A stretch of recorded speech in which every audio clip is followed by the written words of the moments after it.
Okay, should be coming back online now. Are we back, everybody?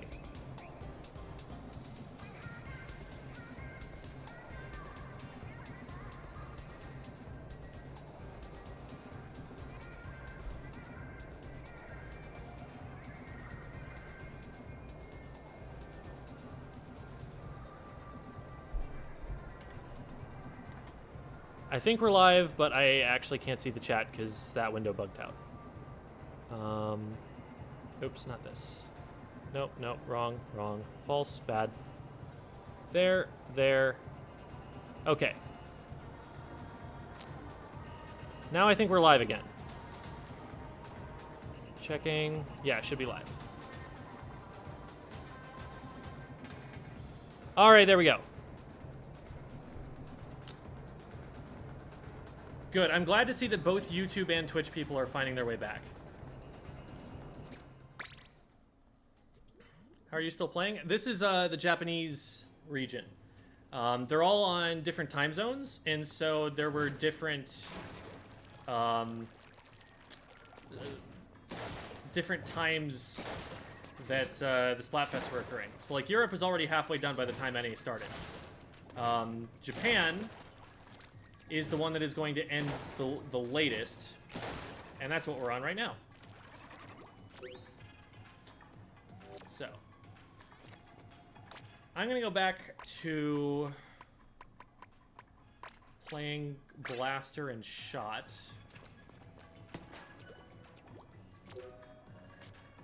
In Pro.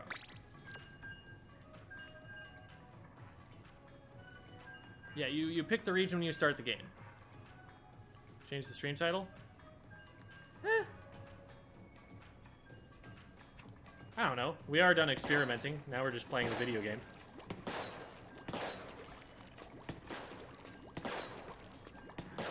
Or is that not what it says? Oh, did I put Team Paper in the... Oopsie daisies. Okay. I guess I should change that, huh?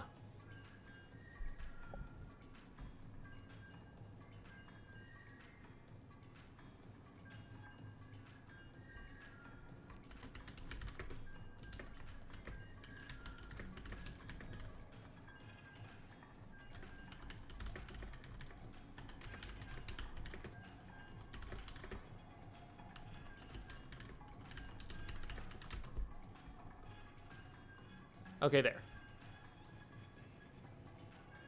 I forgot that there was a part about Team Paper in there. That would not be accurate.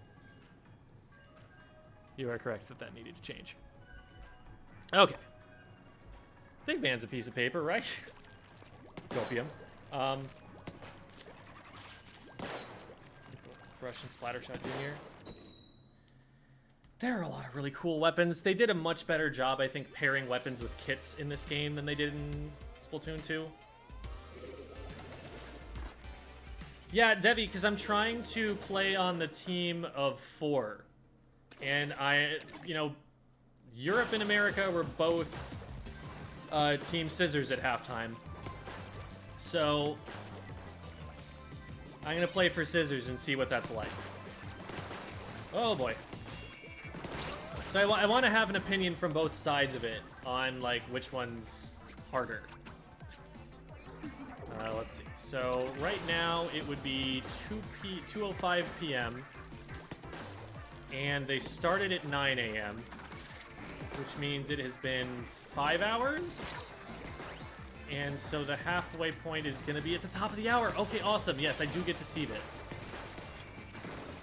I'm just praying that it ends up being Scissors in this region too. Thanks for the subscription, Oochberg.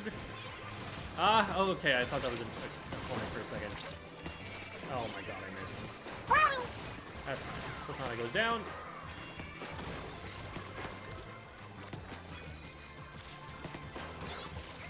Nice.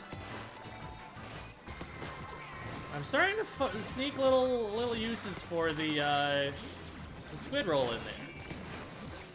It definitely has some use cases, and I'm starting to find them a little bit.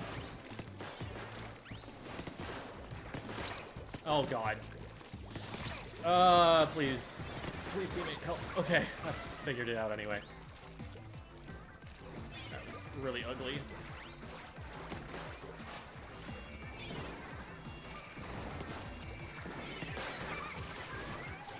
Be gone, weeb. Your katana is not actually an effective weapon of war in this theater.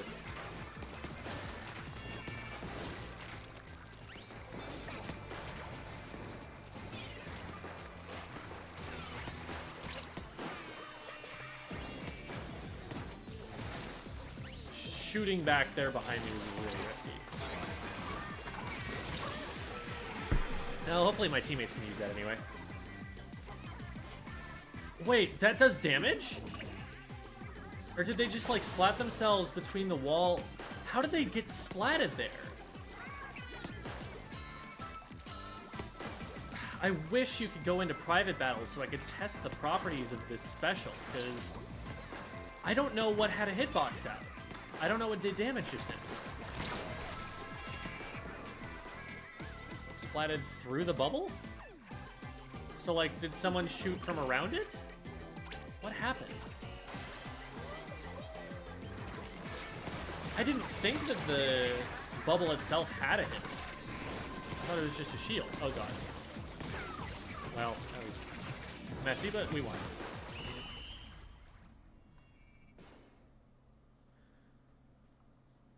Shooters, blasters, some short-range things. Rolled a total of 4 times in 12 hours. Yeah. It's something that's going to take some getting used to, but especially in one-on-one engagements, there are definitely times where it's good to have the armor, to have the burst movements.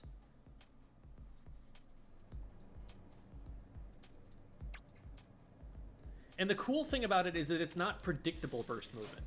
Because if you fire a shot, it cancels your momentum immediately.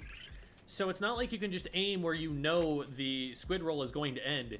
It'll end whenever they fire a shot, and that's whenever they darn well want to, when they have their aim on, maybe. Or maybe they delay it a little bit, just to throw you off.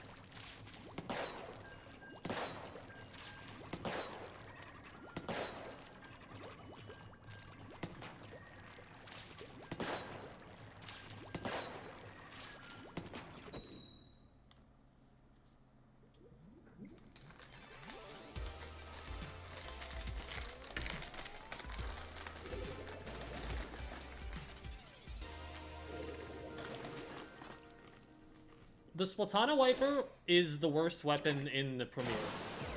I think it is the single weakest weapon in the game right now, as far as we know. I've gone into the details about that, but it's been a little while, so if you weren't around to hear it, I can go over that. I'll do it in the training room, though. Remind me. Jaden's SPL? I feel like I've seen that name. Oh, boy.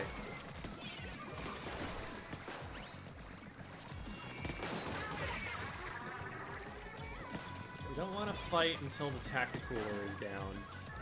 Because it's just not a worthwhile risk. Nice.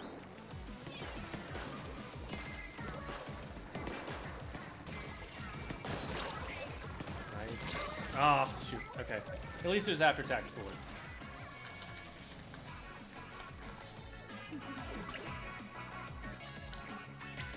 Jaden is playing the crab tank really well. Hiding back, not allowing you to get access to their weak point. Oh god, I'm dead to this. I didn't realize that was a dynamo. I was thinking it was a standard roller. It's kind of hard to tell the difference between the two if you can't get a good look at them.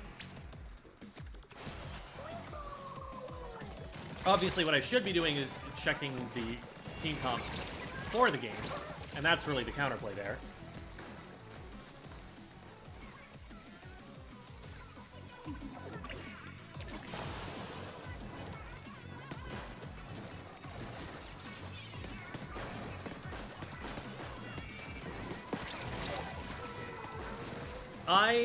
Okay, so the argument, this weapon can be good if you're really good at it. Like,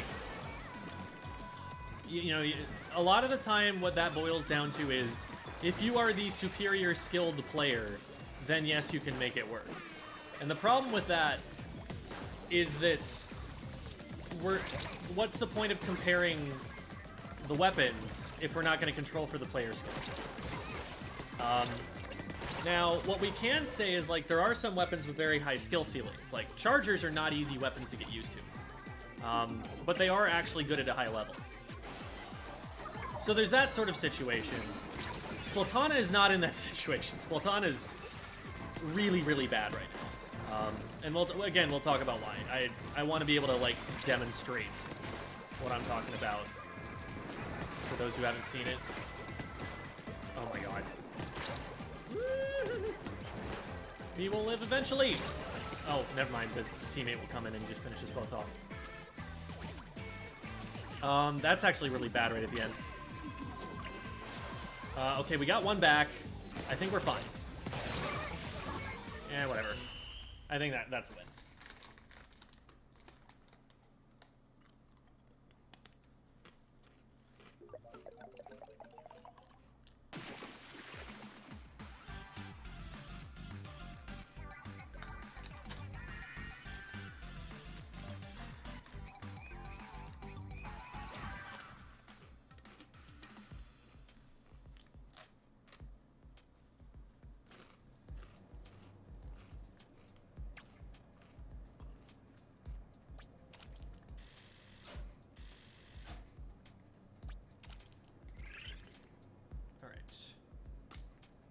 Stop there. I died a lot. Okay. So let's talk about the Splatana. Here it is. So. I did a bunch of range and painting tests. So. This right here is how it paints. That's pretty much the same range as the splatter shot. And it has pretty much exactly the same weapon range as that. So, like, about 3 lines in the training room. But the problem is, the splatter shot gets that pick in, like, half the time, less than half the time. Like, look at how... Okay, maybe it's a little bit shorter. What the heck? Okay, this is way shorter range. I guess it was just the painting range that I checked the splatter shot for. I should have checked the combat range for this. Okay, but look at how fast this splats. Whip, whip, whip, whip. Like, I can fire literally twice as many shots as I need to splat with the splatter shot and still splat faster than the Splatana does. So I guess your goal here is to kind of kite back a little bit, and that's how that works. But I don't know that walking back slowly like this is going to be enough. Maybe that is the way you have to play it, I guess. I don't know. But so, this is really, really low damage. And that's not going to get you picks really quickly. You run up against like a 52 gal or a Splattershot Pro that can actually fight you at this range. You're just dead fighting this way. So that's not a way that works for fighting. Okay, well it has other options here. Let's look at those other options. This is a little bit longer range. Not super much longer range, but problem is this is really slow. That's not great. The best option I think this weapon has is either, you know, kiting back a really short range weapon like that, or you get the rolled torpedo into the full charge long range thing. That's probably your fastest kill time. And you need to hit the torpedo direct. If it's too far away, you only get 95. So that wasn't it. You probably want some sub power up, honestly, so you can get that torpedo roll a little bit further away. Because I'm missing this combo a lot, mainly because it's just not going far enough. So those are your options at range. Up close, 2 things change. One, you have the ability to get this one shot. But the problem with that is that it's extremely short range. Like right here, this is gonna only do 60. Right here, I think this is only gonna do 60. You need to be like about this close to get the one shot. You literally need to physically hit them with the Splatana. And at that range, a sploosh is gonna kill you faster, a splatter shot is gonna kill you faster, an arrow spray is gonna kill you faster. Like, some of the worst weapons in the game are still gonna kill you faster if you get that close just to hit this. And finally,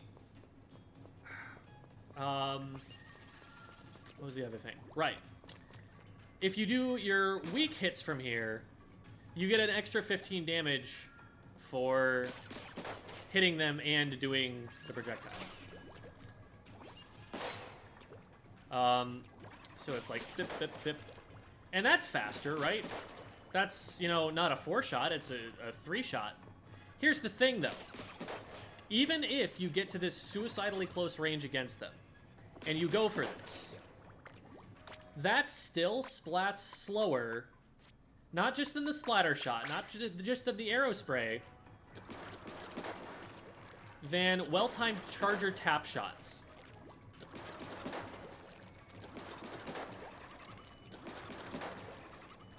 The charger tap shots are longer range than that, do more damage than that, even if you are hitting the melee range, and also paint better for you.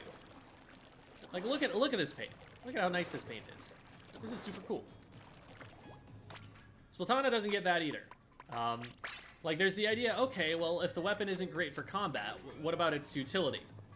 So this is how it paints. Which, like, looks okay, except, look, you can't swim into this paint. This is, like, useless for movement.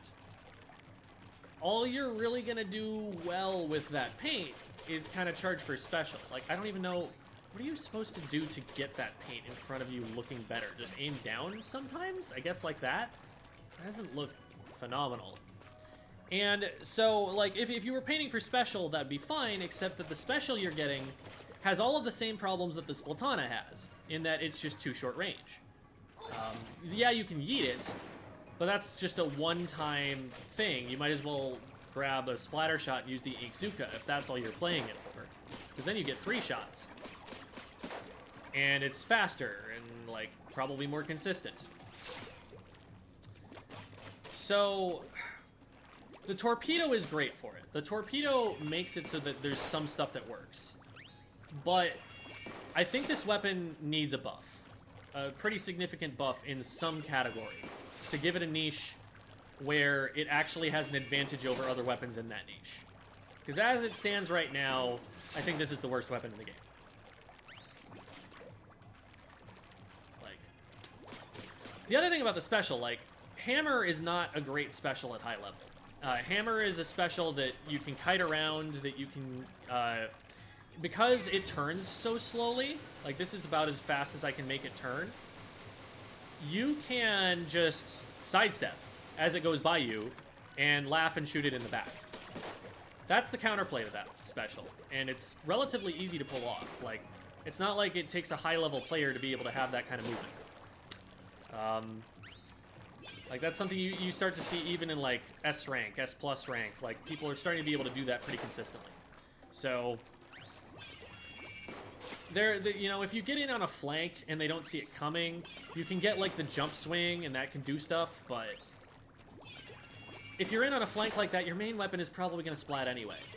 Like, you're counting on you basically outplaying the opponents instead of the special outplaying for you like a special should. So, it is nice that you can kind of get the distance swing into melee range light swipe combo. Like, that's nice, I guess, that you have that one shot. I don't know when you're ever going to use that. Maybe you get up, tag them, go hee hee hee, and then run away and do this? Is that the play? Like, I figure if you're, at this point, you're just going for the whole thing. I don't know.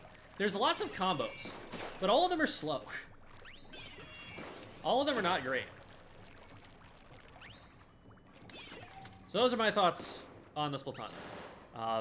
I think, again, it is the weakest weapon in the game. Second, like, it's that and the Tri-Stringer that I think are the two weakest right now. They both need significant buffs. Everything else seems at least playable. I still wouldn't want to play Aerospray because I think that main weapon is dog water, but its kit's not the worst. it's got stuff it can use there. Luna Blaster got a really good kit. I don't like Luna Blaster very much, but it, I think, can do stuff with the kit that it has. You can do Luna Blaster things. And blasters are significantly better in this game. I wouldn't count the Luna out just because it was bad in Splatoon 2. I think there's definitely potential for the Luna Blaster to make a comeback like it was really good in Splatoon 1. The regular blaster is just really good, though. I would probably always want the regular blaster, I think, over the Luna Blaster. So, okay.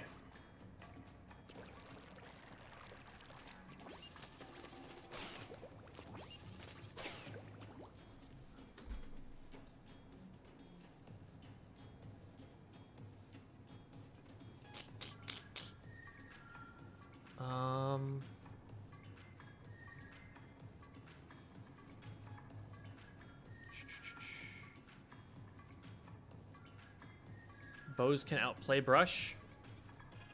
I feel like the bow depends on being able to paint your feet to be able to get its, like, consistent one-shot. Like, what I've been seeing bows doing, which is cool and which I hadn't anticipated, is they're hitting you with, like, one of these. It's going, and, like, if two of them go through you and they miss, what they do is they fire a one-tap shot, and what happens is the rockets behind you do that damage, and then you just need a damage that's going to hit far enough. I'm not getting it here. You need it to hit like that. Man, they've been doing it so consistently, and I'm not able to replicate it, but like, if they don't get the immediate splat, they're firing another shot, and what happens is the full charge shot explodes behind you and paints your feet so that you can't move away from the follow-up second shot. So that's pretty cool. It's kind of like getting the Explosher, like, it goes through you and then directs when it, like, lands behind you. So they're doing that kind of thing, where it, like, hits you, but then also does the explosion damage. So, man, I am just not getting that combo at all. But that's what I've been hit with a couple of times. I'm like, oh, wait. That is actually a potential, like, one-shot that's a little bit more consistent than what it's got right now. But, like, the damage numbers are just too low right now. I think you increase any of these damage numbers, now we're talking about an interesting weapon. If you increase its range, we're talking about a really interesting weapon.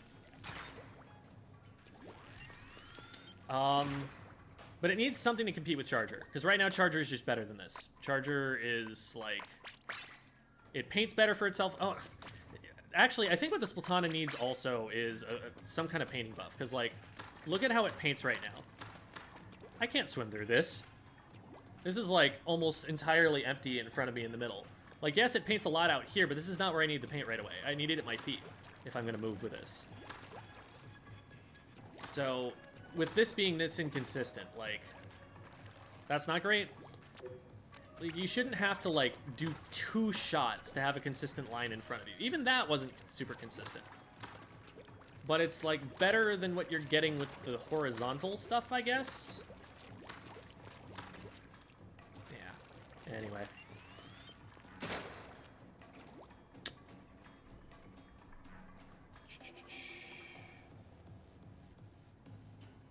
Wow, that was a lot of chat that I missed on the way down.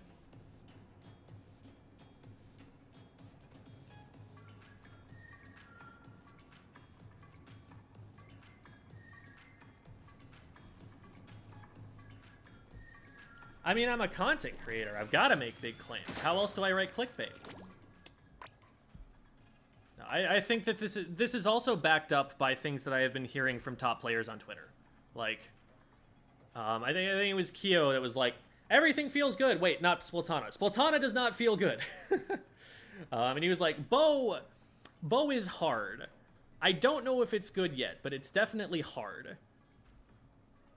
So there's room for some, you know, if that kind of Explosher combo thing ends up being consistent at high level, I could see there's maybe a use case for it. I still don't know that it outclasses Charger, though. And so you'd want to be doing something other than what a Charger is doing, and I don't know what that is for this weapon. Like, you can't really, like, push into an enemy team with this. Like, imagine pushing with this thing into, like, a K-52 with a wall up. That's just... I don't see any way that that goes well.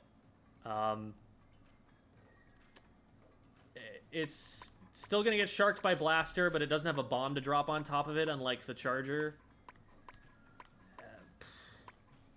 I don't know. I don't see a use case for it, but it's possible that, you know, something happens that surprises me.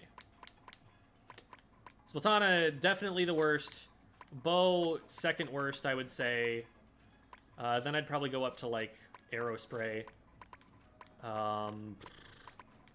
After that, everything is, like, pretty good. Definitely pretty usable. So, really well balanced so far. I love all of the kits.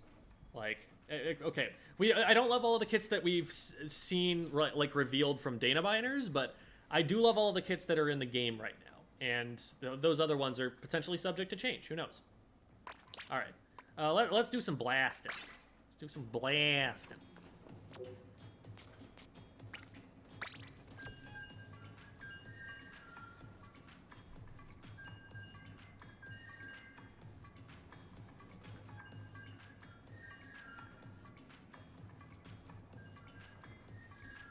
What do you think about the Hydra Splatling?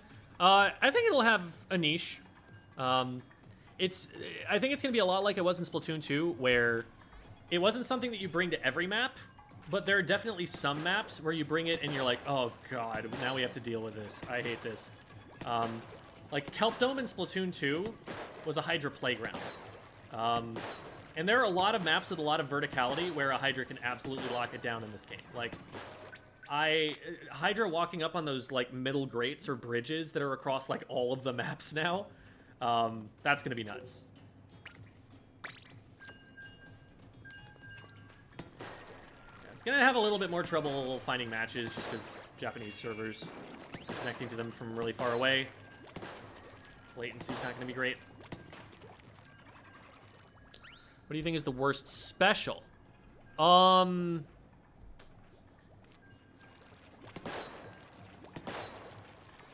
Hammer's up there. Reef Slider's usable. It's definitely something that I think at higher levels you're more likely to get shot out of, but it's definitely not easy to shoot someone out of it. And there's some weapons that just won't be able to do it. Like, I think it's going to be less vulnerable than, like, Splashdown.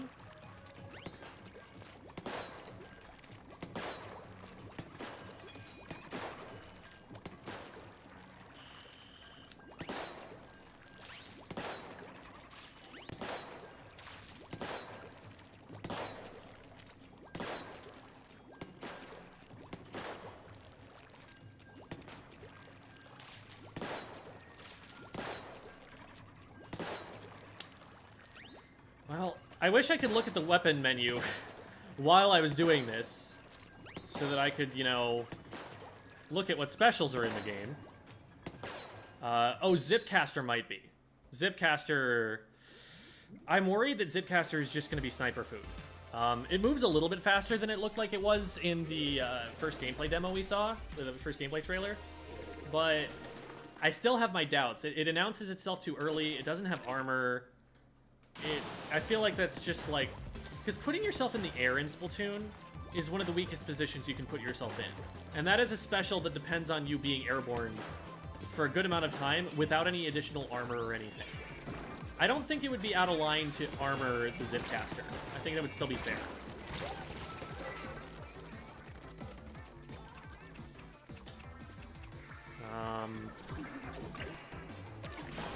But Whale looks great.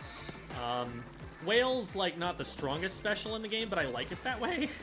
Because if you were to make a special like that the strongest in the game, Now you've got game design problems, and it does force someone to move, so it still accomplishes something without accomplishing too much, without being too good. Man. Tacticooler is absolutely broken, and needs nerfs badly, and like all of the top players are saying this. It just makes it way too advantageous for people to feed. Like, people can just run in and die whenever they want, and literally the chance of a trade is worth taking the stupidest of risks, because you respawn so quickly. You cut like 10 seconds off of the time it takes to get you back into the game. That's like all of the time. All of the meaningful time that you can remove someone from play is just gone. It's just like a free death. And on top of that, it buffs your jumping aim RNG, in case like you didn't have that already from Intensify Action. And on top of that, it gives you all of your special back, so you can just jump back in, have a special, and pop it right away as soon as you die. Like, it's crazy how powerful that is. There are going to be strats, if that stays that way, based around feeding in and intentionally not using a special, so that as soon as you do respawn, you have the special again. And, like, that's going to increase your team's tempo so much. Like, we thought that was going to be like, a little speed buff? That doesn't seem great. Oh my god, wait, it increases your... Oh no. So that's going to be nuts. That's going to be nuts. Reef Slider, we talked about. What are the other new ones? Did I miss anything? Oh, Big Bubbler, Big Bubbler. I like Big Bubbler. I like where it's at. It definitely has a niche. It definitely feels like a special. It feels like something that you were getting like disproportionate benefit out of compared to your main weapon. But it's also not broken at all, because it's a relatively small amount of space that it controls. It breaks fairly quickly if you're, you know, using it under fire. But like, you use it as like a blaster or a roller, and it forces someone to come into the range where you want them to be. And that's really cool. It really is a significant buff to those two particular weapons that were especially weak in Splatoon 2, not just because of the armor debuff that they would just always run into, like every team is running an N-Zap in Splatoon 2. But also because, like, they were shorter range weapons, and they needed a way to close the gap. And this is a way that they can, you know, help close gaps, on top of the maps being a little bit more conducive to them sharking around corners and stuff like that.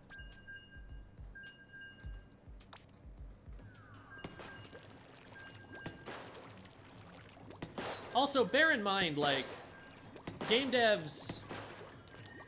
For one thing, game devs are designing with the casual audience in mind. They're designing under a time crunch. They're designing with more limited QA resources than the community at large has. Like, there's a reason that, like, speedrunners and top players find these glitches in other games. It's because, like, the devs just didn't have time or the manpower to find them. It's like, crowdsourcing stuff is a really, really efficient way to figure something out about a game. And that's why they're trying to, like, denature protein, or they're trying to determine protein structure. I forget exactly what the term is for it, because but there's an ongoing like research project where they basically just gamified figuring out how these proteins fold, and they're figuring more out from just letting the general public at it than they are from having the few researchers do it. It's the same principle with game design. Like, some top player somewhere in some corner of the world is going to do one thing, and all of a sudden the entire community is going to know about it. The chances that you're able to get that one top player on your staff to figure it out for you, that's really hard. The competitive community in general is going to learn how the game works at a top level better than the designers are the vast majority of the time. And this is true even in games that are designed as esports, explicitly by people who are familiar with esports. There's just too many resources that the community has more than the developer does.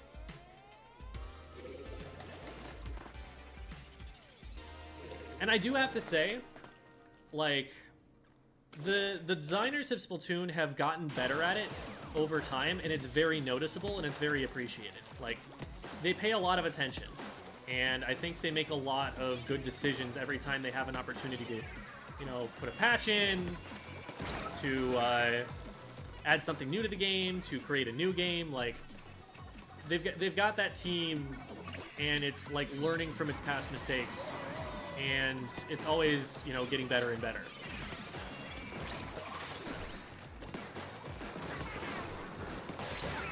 Woo! Double direct, let's go. Peek me. I didn't mean peek me in that direction. I meant peek me in the direction I could shoot, okay? Will you... You know what? You know what? I don't like it here. I'm leaving. Alright, I'm out. I'm done. Just kidding, I'm back. I'm dead. Alright, well. That was a very silly interaction. And meanwhile, we have a Tetris that are just taking their entire base.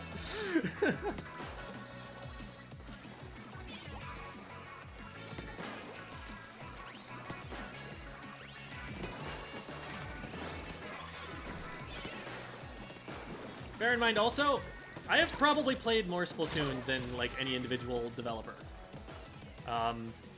They play a lot during the testing phase and stuff, but in the years that follow, they're probably sick of it and don't want to touch it anymore because they've played it so much during development. And I have had the benefit of being able to play 4 years while also having access to the resources of the competitive community, which Nintendo does not always pay a lot of attention to.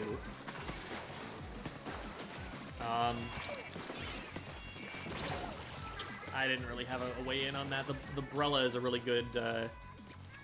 when it's got its back to the wall, it's kind of hard for me to hit over the top of that. I need to be hitting, like, jump shots over the top. Like, the weapon, in theory, counters the Brella, but in that particular one-on-one, I don't know what I need to do to come out on top. I don't think I had a good angle around it. That was me. You shot that at me and only me. Oh, this is so weird. Blasters and short range with blasters. Ah! I'm trying to get up over the top or get around the corner or something. Blech. Oh, this has not been going well. Yeah, I probably have. I've played for 5,500 hours.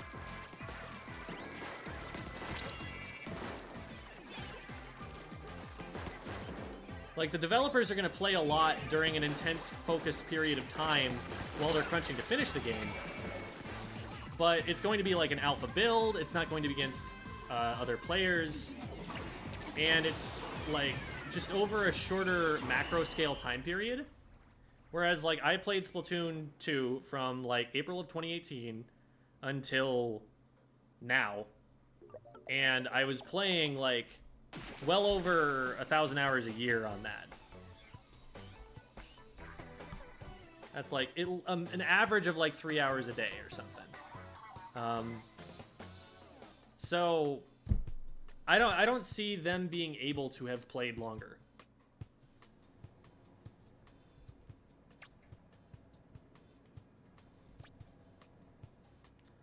Everything I'm saying is a change to the meta. Like, blasters were terrible in Splatoon 2, and I'm telling you that I think they're actually going to be able to make a comeback. They were good in Splatoon 1, and I think that a lot of the things that's changed from Splatoon 1 to Splatoon 2 have been reverted about it. Aim RNG is one big thing. Map design is another. Like, I'm not telling you that the game is going to be like it was in Splatoon 2. It's just not. Like, different maps, different weapons, different specials. No armor, no ray.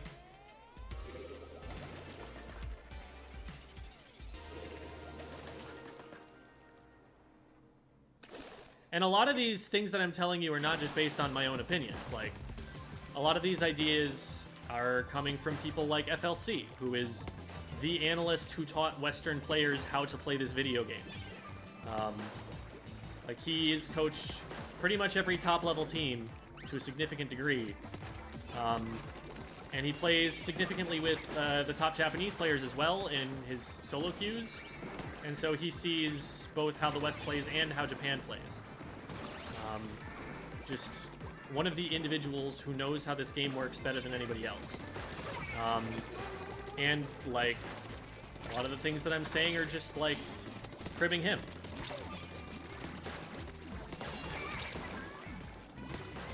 How do I get out of this? Okay, I come this way. I was like, wait a minute, I haven't been in this trench before.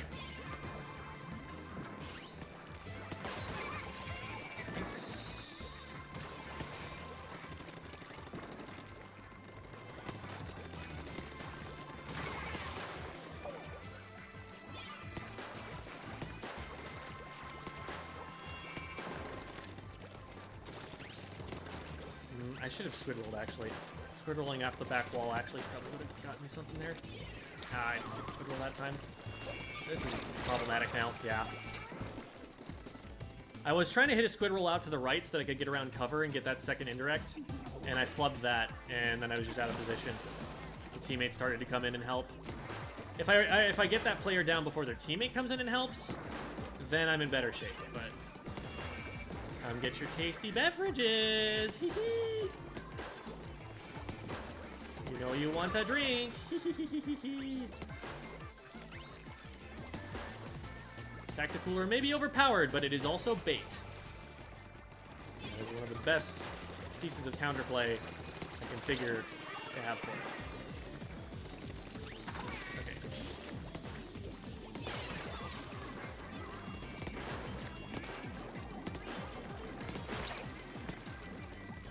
Oh, I didn't get a squid roll that time either.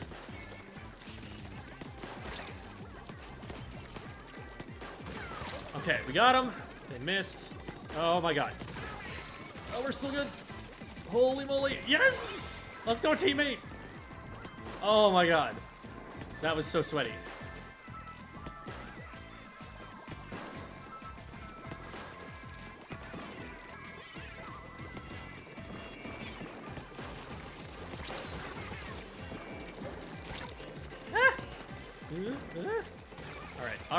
Alright.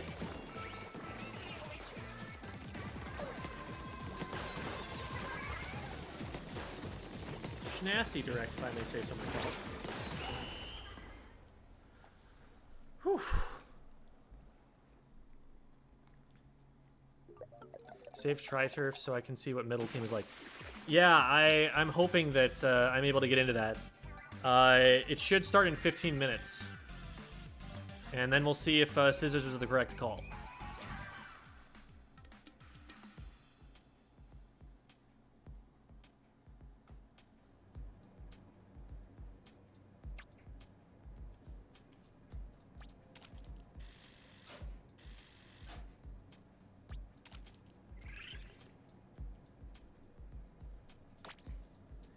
Yep.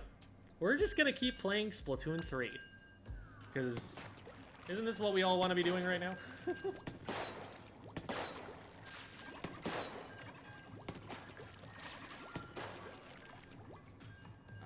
Alright. I'm trying to think if there's like anything else that I really want footage of.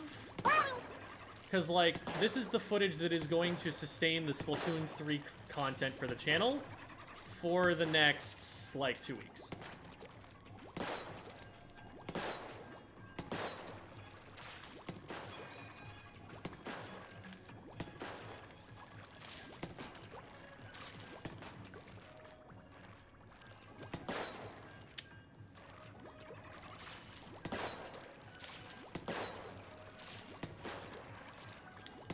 Oh, by the way, if you're ever interested in, like, you know, verifying the claim that, like, the competitive community tends to learn the game better than the developers do, there's a really great series called Devs React to Speedruns. And I think the best one to look at is Portal. In Portal, there has been a competitive, like, speedrunning community for, like, 14 years? Something like that. And those players were doing things where the devs looked at it and went, what? That's not supposed to happen. Excuse me. What's going on? Is he? And they were, you know, trying to come up with explanations and couldn't figure it out. The competitive community there just, like, because they have the crowdsourcing to figure all these things out about the game, and the people who don't have the day jobs that take them away from going and really exploring a game that deeply, they just have everything they need to completely blow the devs away with what's possible in the devs' own game.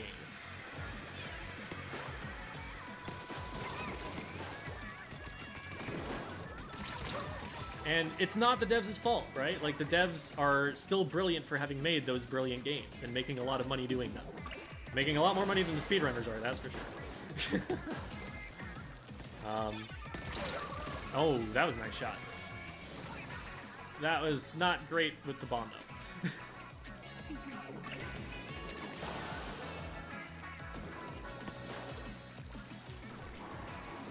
And my analysis is not coming from day one understanding either. My analysis is coming on the basis of having played Splatoon for a good long time and having talked to a lot of people who have played Splatoon. This game is still Splatoon.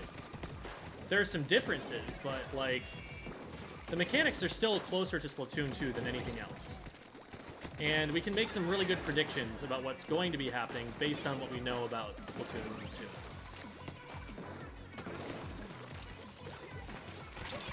Oh, there we go. There's the flank.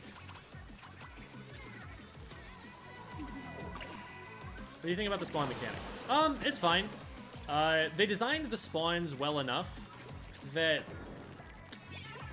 I don't know. I think I'm just a little grumpy and grumbly, you know, stuck in my ways about having to press ZR to respawn instead of being able to just, like, hold ZL and forward on the stick and get out on the first available frame. Now I'm like, oh, I have to time things now. I have to think as soon as I get out of spawn instead of being able to take a second to compose myself. But I think in the long run it's for the best. Like, giving you a couple of different options. I don't know about the whole idea of, like, launching down to your spawn area. I don't know if that's really going to provide that much value for breaking spawn camps. Because, like, spawn camps are still happening in this game to an extent. I think the armor is doing a lot more for players in that regard. And the map design. The map design is doing them a lot of favors. Because, unlike, you know, something like Walleye Warehouse, the spawn areas are all really wide open and difficult to camp. So even if you wanted to, you'd have to guard like 3 different places on any one of these spawns in the new maps. Wow, I can't believe I've survived that.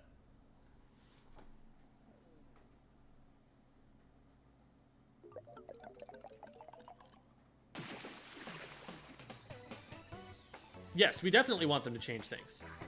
Like, that's part of why, you know, we're saying, like, the Splatana should be buffed, for example. I'm hoping that people see that that weapon is weak so that they change it so that it is not weak on launch. That'd be wonderful.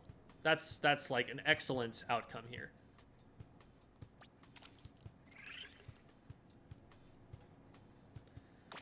Alright, probably, like, 3 more matches, and then we've got, the halftime show. And we get to see if I was right. And potentially get to see the Splatfest from the 4-player side, unlike how it's been all night.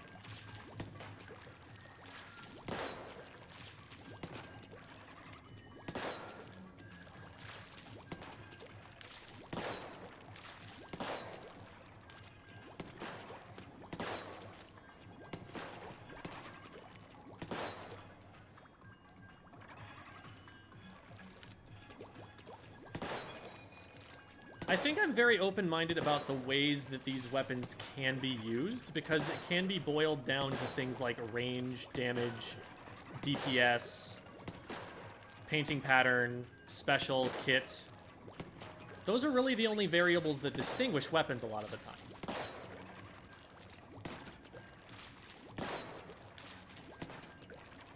There's only so many different, you know, arrangements that you can have of those things. Hitbox is another one. And we've seen a pretty big variety of them already. What are my favorite weapons? I'm liking the blaster and the splatter shot right now. Those are the two that I'm generally best with. I like the roller a lot. I'm just not as good at roller playing. 52 gal is probably my best weapon, but it feels very soulless because it's just the Kensa 52 gal from Splatoon 2, which was game-breaking, meta-defining, well, one of the best weapons that has ever been in Splatoon in the series. It's not day one tri-slosher, but it's really, really strong.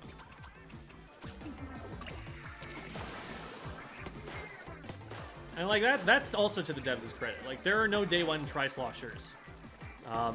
Anything new that they added, they erred on the side of it being the opposite of broken.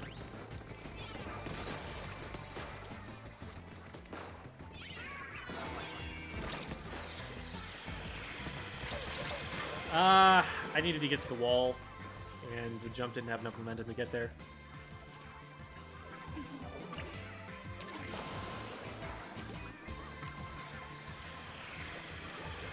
Woo.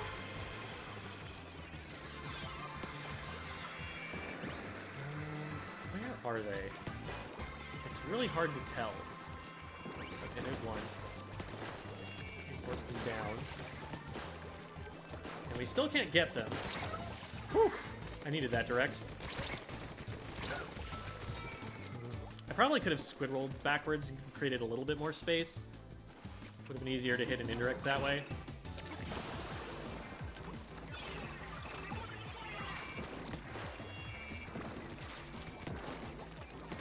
Oh boy. Yeah. Okay, I'm down. Ooh. I'm jumping to the zap. As soon as they get tactical, I'm gonna be there.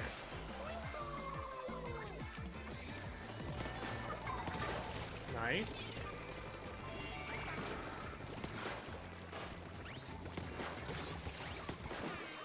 I got them. I didn't see it. Hi. Oh boy.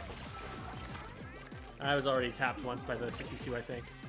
That was a really good play by the zap. That got us out into spawn, or out of spawn. That was a terrible jump by me. Splatter shot really didn't play that, like, super effectively, but my weapon is at such a disadvantage in that situation that it didn't really make a difference. I would like to actually clear this area so we can use it. Oh, man.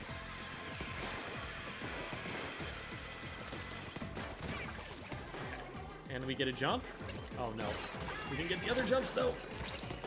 Oh, we got that one. Wait, this is huge. This is huge. We might actually win this. I think we did it. Let's go. Nice. That was a good game.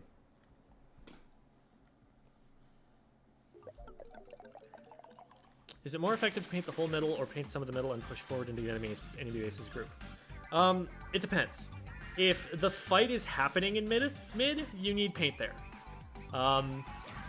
If you're able to get into the enemy base right away, then you can let your support player, like, farm special from middle while, you know, painting it up for your team. And let your frontliners stay forward.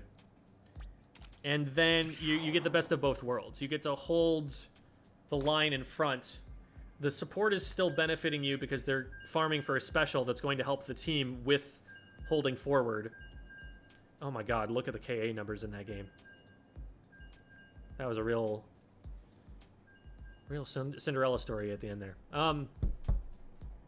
You let your frontliners, you know, hold the line in front. You get your support behind to paint the whole thing up so that you have that turf and it counts for you. But meanwhile, they're also getting specials, so they're not, like, their presence is still felt on the front lines.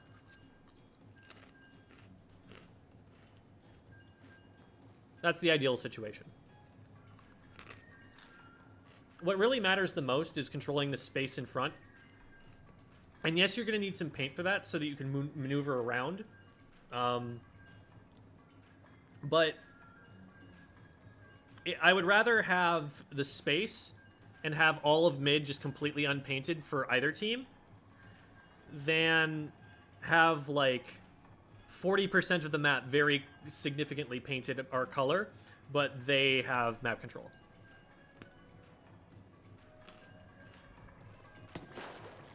One of those situations we're in an advantage state, and one of those we're not.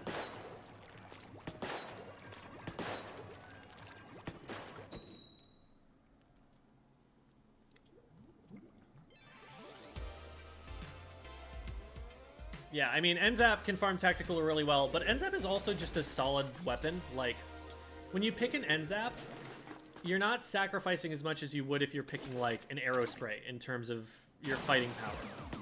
It's got a suction bomb, which is really good. It's got a main weapon that can maneuver really well, that has a relatively fast kill time.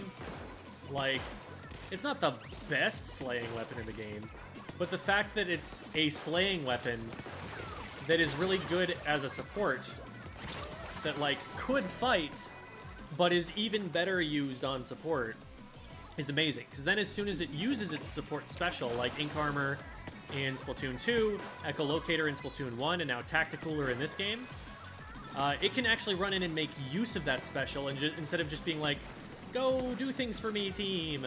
I've made you stronger, and that is all I can do for you. That's what has made it a top-tier support weapon. That it's sacrificing a little bit for its slaying power, but, like, not as much as other supports do.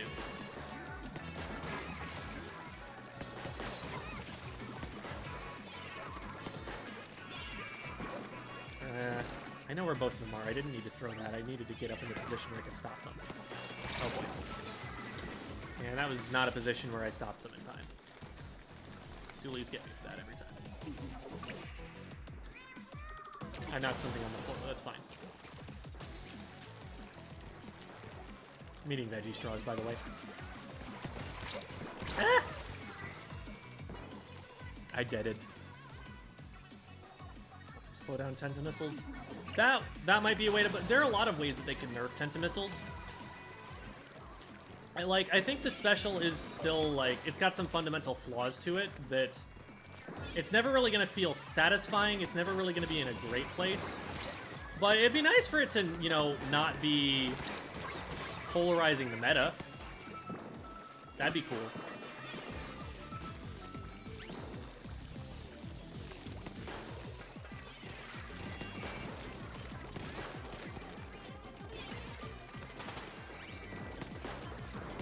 Oh, no. Okay, we're good.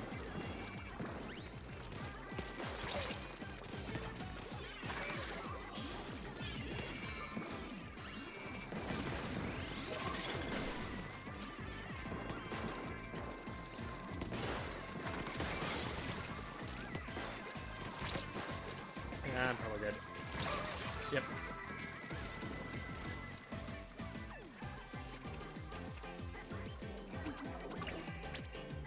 It's one of the things that's really good about the Grim Range Blaster in Splatoon 2. It has burst bombs so they can move faster. Like, the burst bomb's also good for a damage combo, but, like, being able to move out of situations that I just got caught in, that's huge.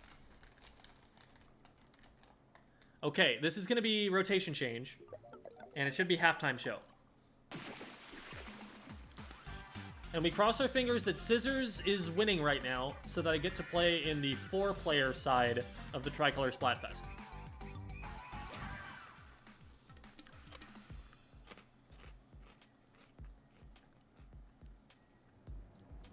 The arrow spray is still really bad with combat range. Its painting range is like twice what its combat range is.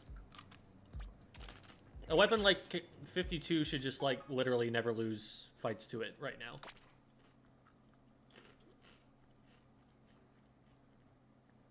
And the thing is, like, Aerospray has a niche as a painting weapon because it just paints a lot, but it needs a special to paint for. And Reef Slider, it's an aggressive initiation special. I don't think it's going to be useful to the Aerospray. That's like the rat weapon playstyle. That's like, it's trying to be a sploosh, but it can't do it as well as a sploosh because the main weapon is worse for that sort of thing. All right.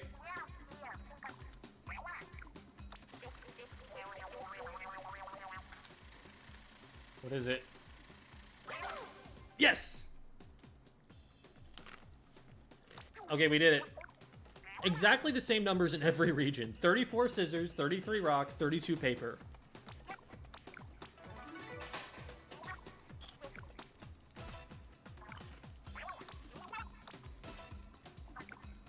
Okay, it's still on Surgeon. So that was the only tricolor map they designed for this, I guess.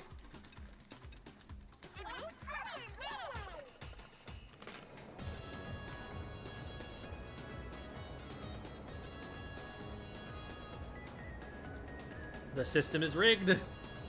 Big man propaganda is too powerful. All right. Let's get our splatter shot for mobility and getting out of the many tense situations that we will undoubtedly be in. We're going to be dying a lot. Might be worth to have comeback instead of the jump shots. Yeah, I'm feeling that.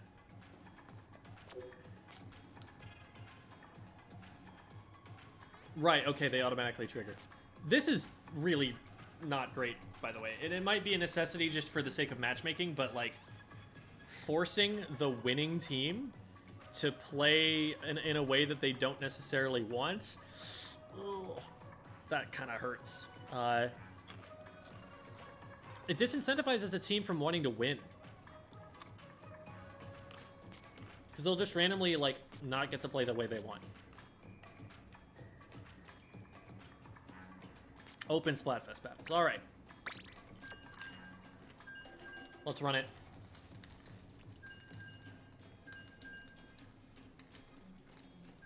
Does intensify action affect dualies? You mean dualies dodge rolls? I don't think it would change anything about that.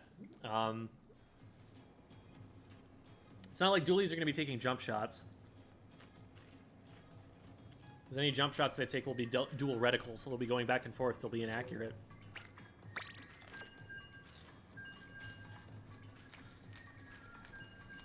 Who won NA? I haven't seen whether they've announced it yet or not.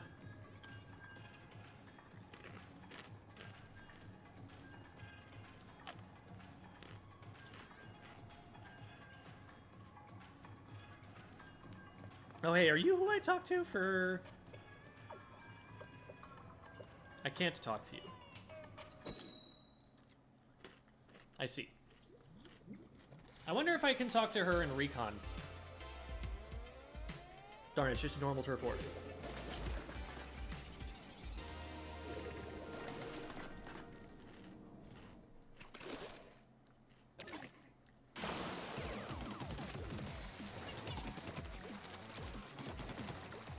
I don't want to be going too much longer. It is getting pretty late. But I need to see a good few games of tricolor turf war from this perspective. This map is very annoying for turf war. Oh, I still have to jump over that? Oh my god, it like runs down the wall at me.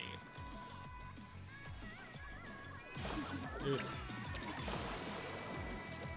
That's actually brutal for taking players out from behind walls like that.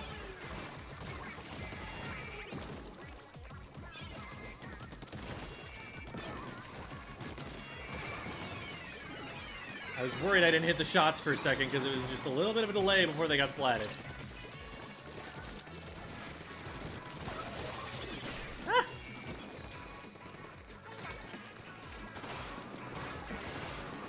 Nice. Ah! Okay, we got the trade.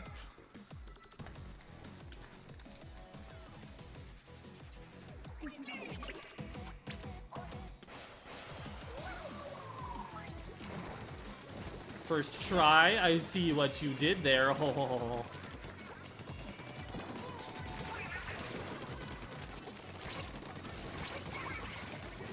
Ah! I had nowhere to run. I ran into a box. Okay, there are boxes in the corners like that. Got it. There's a tactical route. I don't know if I can go get it, but... You want to drop there? Alright, you don't want to drop there. Fine. Understandable. Have a nice day. Oh. Man, they got to their tactical alert. Hail Mary? We get there? Okay,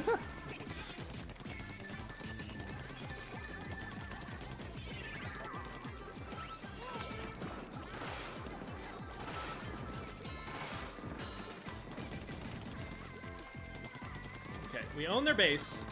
As soon as any picks happen in mid, we're good. But we need that to happen at some point here.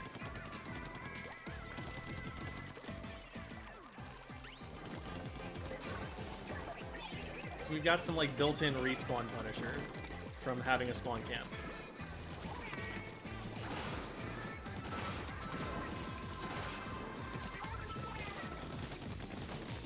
We need to just get in. Oof.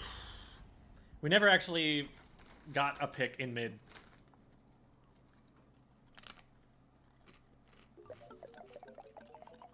I don't think we got it. Oh, cool. Okay.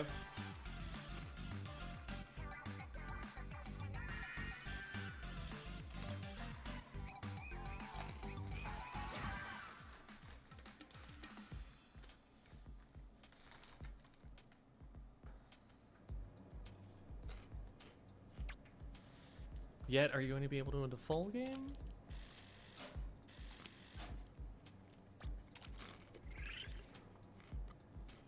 Yeah, Pro is like the solo queue ranked mode sort of thing.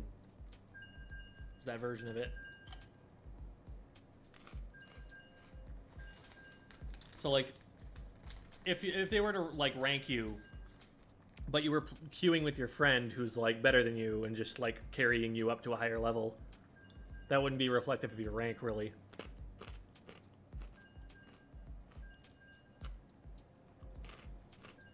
It's like the difference between Anarchy Series and Anarchy Open.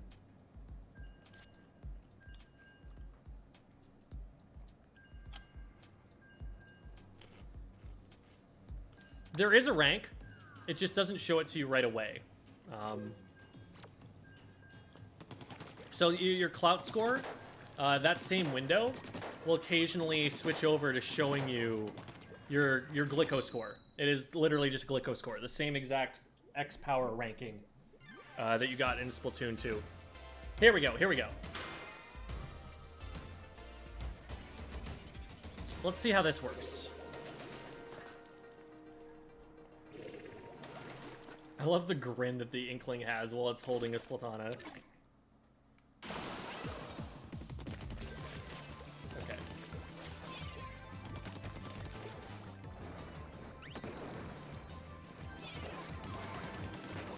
Yellow team's coming out kind of slow. Blue's popping a special. They're not moving very far. Okay, now yellow is set up with a big bubbler. We got them.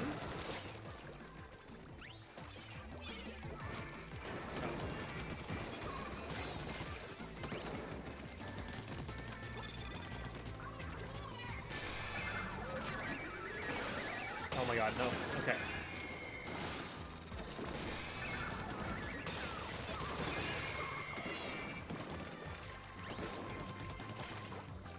Chargers are pretty good on this map at that exact spot. We've got to be really careful about our angles. I don't know if that's going to go far enough to hit me. It's not low enough yet. No.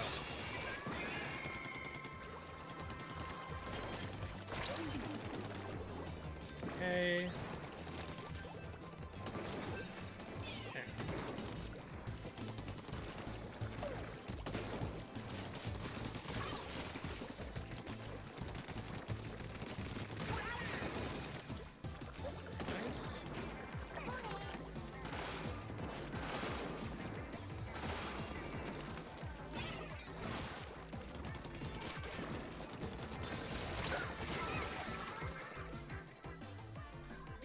We're doing pretty well right now.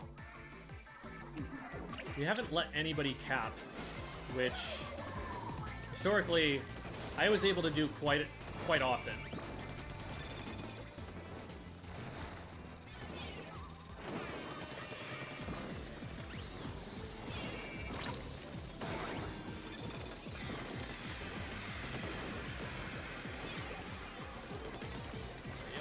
Close here. Not anymore.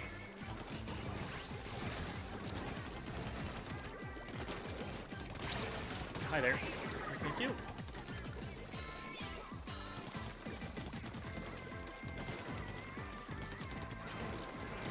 Yeah, it's just a full-time game of tower defense, isn't it? Oh my goodness.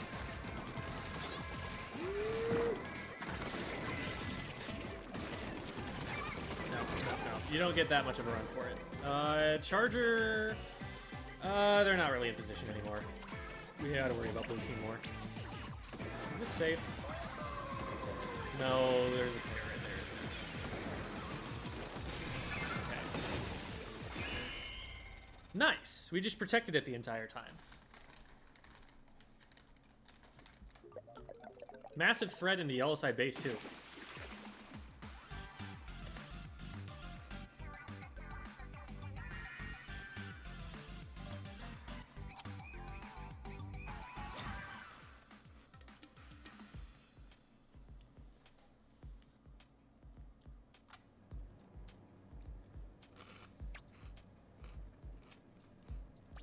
We'll keep going. Try and get our MMR up a little bit. And see how we start to stack up.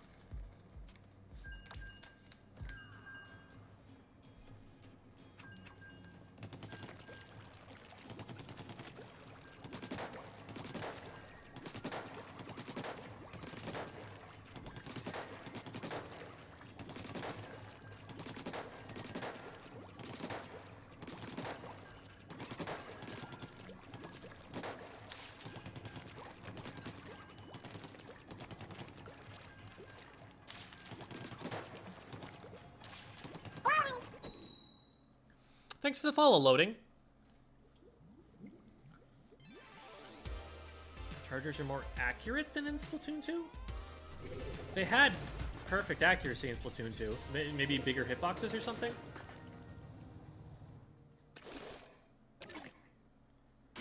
Like, a charger shot was never gonna misfire in a different direction like a jumping blaster shot would.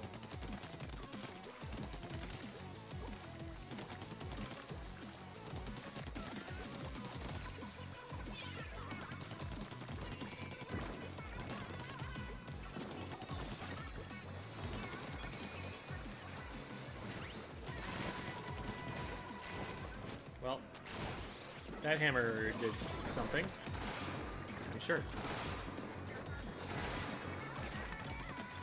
And that Trizuka did something, I'm sure. Oh man, they've got tricolor, gotta be careful. That bomb will zone them out from the bridge for a good long time. Don't go in, don't go in. Okay, now we can... No, they still have it.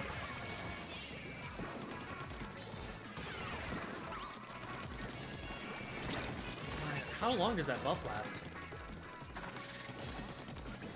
Has anyone done, like, calculations on... Or, like, I'm sure there's footage somewhere where we can see exactly how long it is. Thanks for the subscription, Luke Schwartz.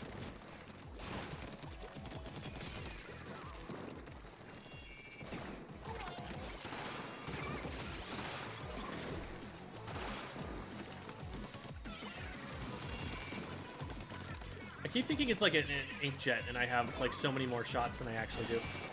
That's something I'll have to get used to.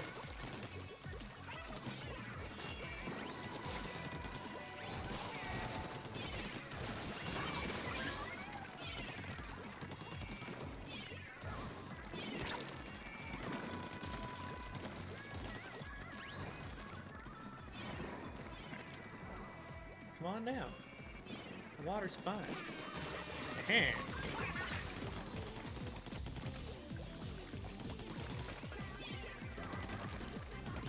They see me, so I'm not going to over-engage. gauge on this. Yeah, especially since they just threw a special. Oh, shoot. I'm glad that one wasn't tacticoolered. Oh, I'm so dead, though, because I can't paint my feet because I have the Trizuka equipped.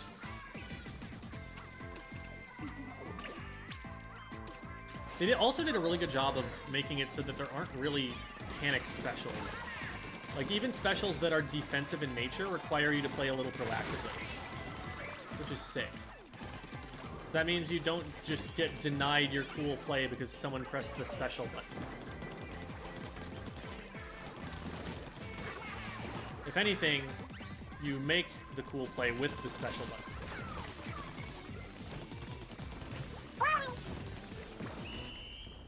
Nice. Thanks for the follow, Tie Monkey.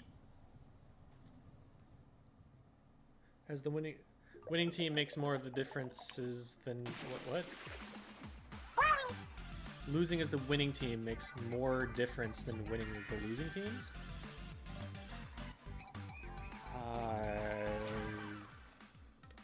I'm just gonna stop trying to parse that in my brain. Thanks for the follow, Defo, not Nebula. So, Nebula, I would assume.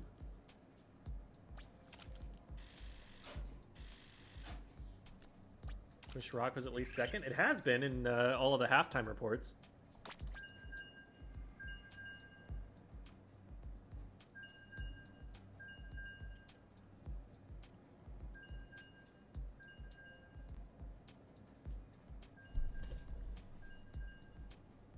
Not Nebula, what do you mean? Right. I'm seeing if NA Splatfest results. Splatfest premiere results? Okay, it's just a 4v4. Darn, doesn't say. The internet has not figured it out yet. And if the internet does not know it, it doesn't exist? Oh yeah, that actually does make sense in that context. The results. Yeah, okay. That was weird. I don't know what that movement was.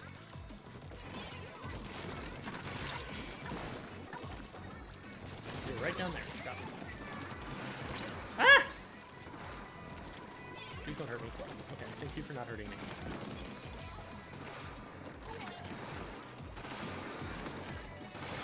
Yes, thanks, I will give you this gift.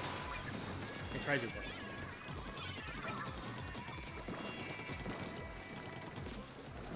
Oh man, I hit it so many times.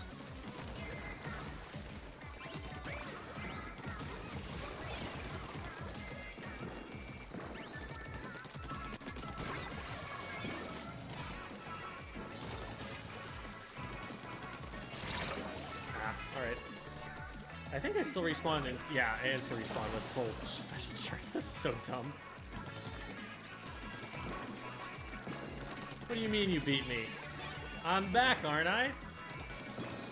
Oh my god. Nice shot, nice shot.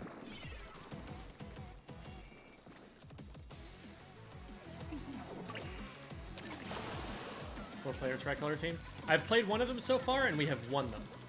So I need to maybe get my MMR up a little bit, because even when I was playing on my other account on NA, I never felt like I was playing against X-ranked players. Ooh, that was something I should have seen coming. I telegraphed where I thought they were going to go too much, and now it's just our Dynamo up. Which is a problem, because they're going to get pushed real quick as soon as they figure that out. Ha! You ran right into it. Right into my clutches.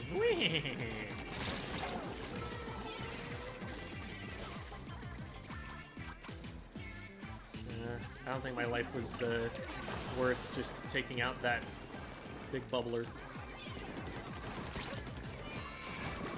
Oh, if they had read that right, they would have splatted me. Ah! Please chill.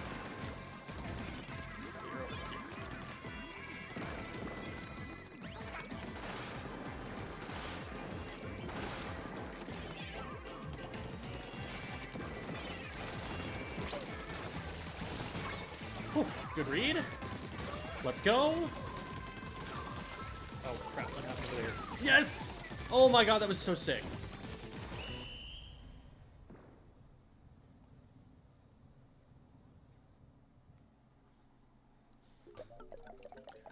Four-player tricolor win rate is 100%, so let's conclude that the winning team has the advantage. Exactly. That's definitely what other people have been saying about it. It's just statistics, you know? What time zone do I choose to be able to play? Australia or Japan? Japan will last longer. By 1 hour.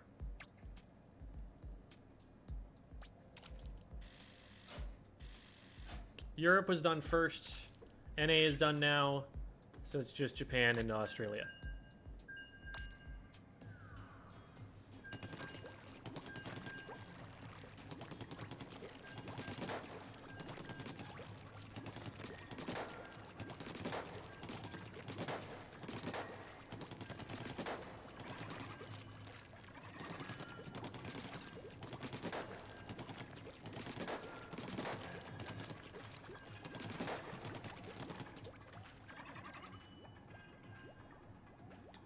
So you can enter Big Bubbler as the enemy. What does it protect you from? Shots. If you are standing inside the Big Bubbler and they fire shots from outside the Big Bubbler, they hit the Big Bubbler and you do not get hit by them. But you can fire shots through the Big Bubbler from the inside of it. It's a one-way thing. Pretty useful. It wouldn't be good on every weapon, but the weapons that have it are definitely going to see use out of it. Oh, well, okay, here I am. We're in mid now.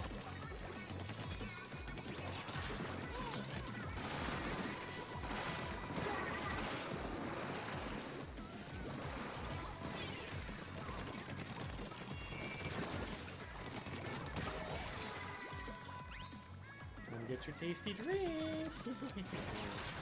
Uh-oh. You don't know I'm here, right?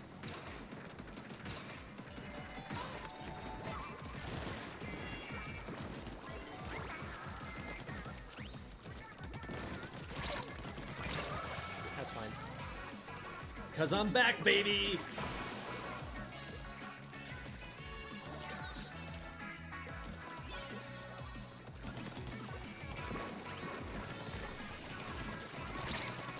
Oh, they already have their Kool-Aid. Their Kool-Aid of doom.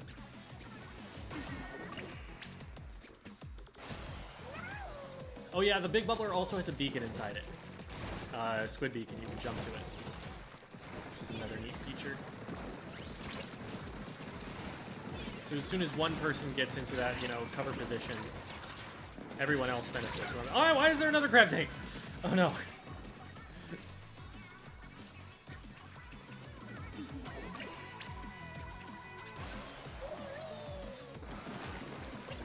Well, that was a terrifying jump.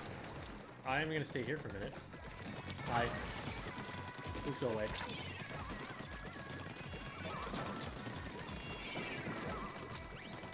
I'm fighting a 1v4.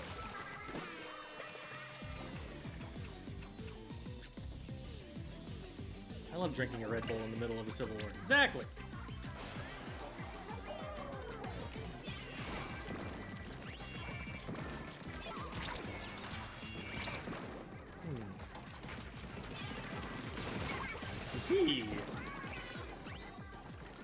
I've out-object permanenced him. I've defeated him at knowing that there was an opponent there. He slipped and slided off a little bit there.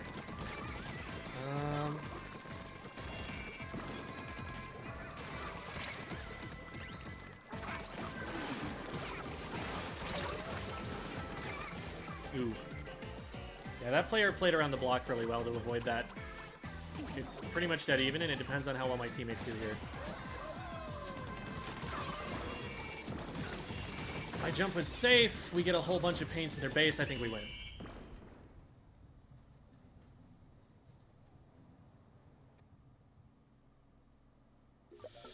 Ooh, it's going to be a close one. Nice. They had a lot of mid-control, but ended up not adding up.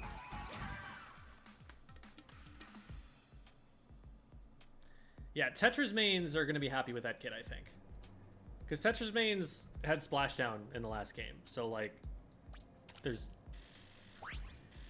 What more could they have to put up with in a future game?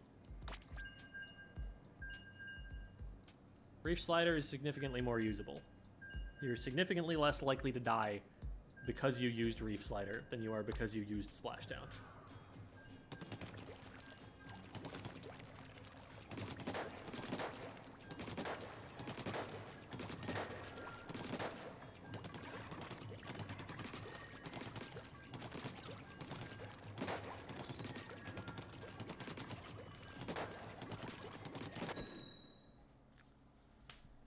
That Splashdown is in single player.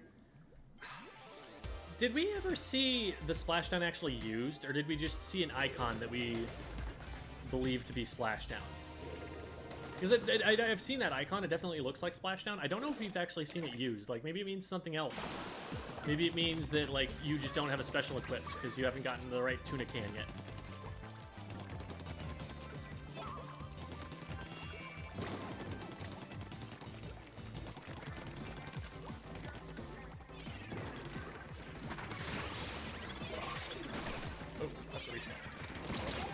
That was a good ball.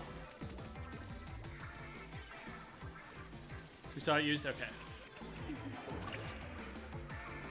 It's weird to me that they would have it in the single player, but not in the multiplayer. Unless it is in the multiplayer, I don't know. But like, there were a lot of weapons that had Splashdown in the past that they replaced with Reef Slider.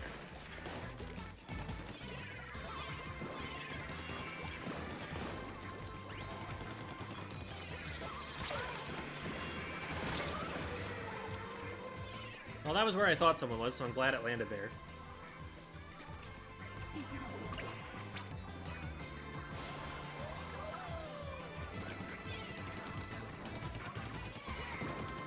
Treehouse? Okay. That was an alpha build of it, but I would expect that they'd show something if it's gonna be in the game. Alright, we got them eventually, but they played that well.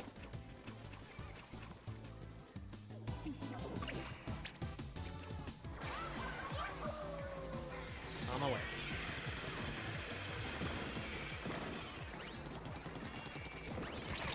Oh, fall off shots. Come on. Oh, that's nasty to be hitting people with day one.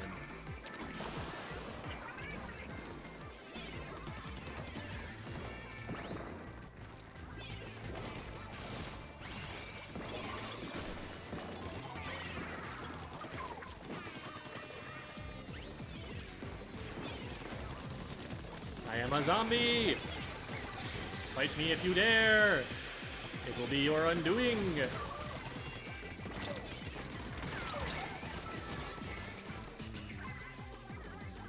Oh no, preserving my life made the buff run out.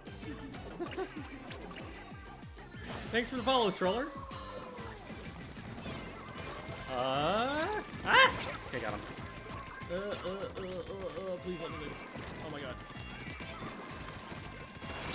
These guys are playing around cover a lot better. Nice. Well, I don't know. It was a 2-for-1 trade. I think we still lose this. Not that I care, because this is literally the last Splatfest team that I want to be on. I'm just here for the tricolor turf wars.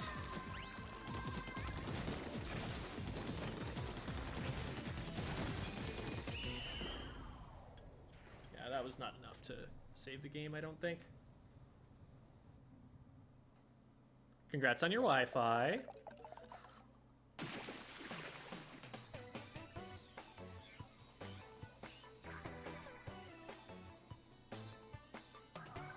Alright, so far one tricolor Splatfest. After, what, 5 games? I love this whole system where I get to choose the game mode that I want to play. He said not being able to choose the game mode he wanted to play.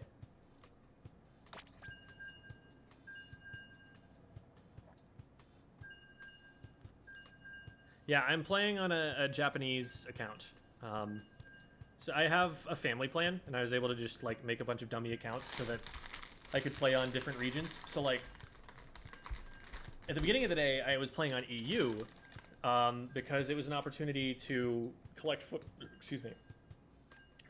footage of everything that I wanted for videos and stuff before I had to actually, you know, play and try and stuff. So it was just a good time to do it. Okay, finally, another tricolor. Then I played for NA, and I had some breaks because I was visiting with family. But then now I'm back because I played on the 2-player sides of the tricolor Splatfests. Never got to play as the 4-player team. And so I wanted to develop a more informed opinion about how difficult this is for each side. Ah! Oh, that's a lot. There's someone over there. Nice! Roller got him. Okay, signal's up. We have pretty good mid control right now. One down on that side. We got the blue guy who tried to capitalize on it. Nice. That'll delay yellow a lot. I can probably shift my attention to blue for a second. No, I can't. Good.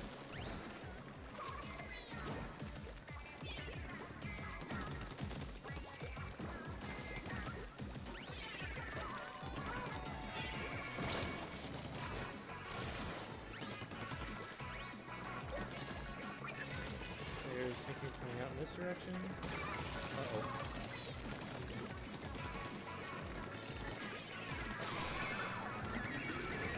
No, I hit him. Okay. What?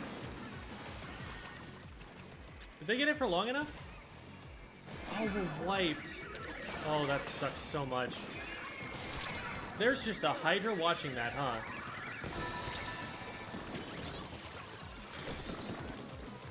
That shouldn't work. Wow, it's insane you can just set up a Hydra on the spawn point.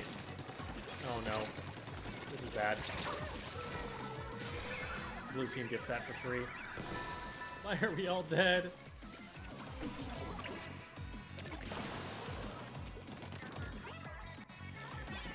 Somebody up there. Ah! Oh, that's a lot. That's a lot. That's a lot. That's a lot. I'm dead.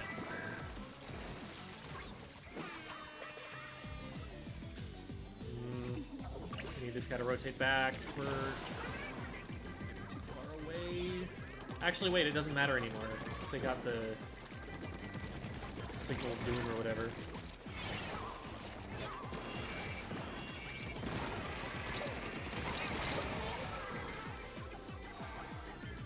That tacticooler is doing wonders for blue team right now.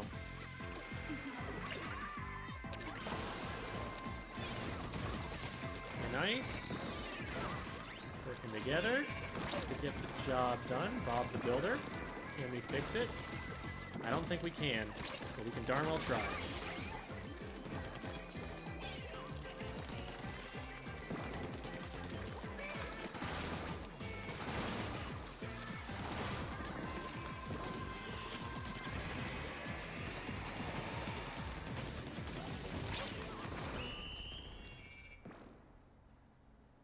They had the signal up. They had the sprinkler of doom. I think it's yellow team. Yep. Yeah, once they get sprinkler, I think it's game over. So the game mode is just... As soon as you let them into mid once, it's really rough.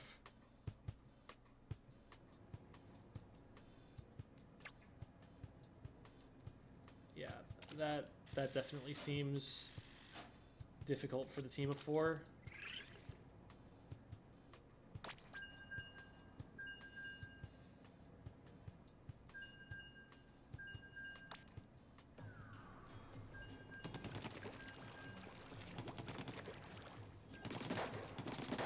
.50-50, game is balanced. Yes, going by the raw numbers. No sample size bias here whatsoever.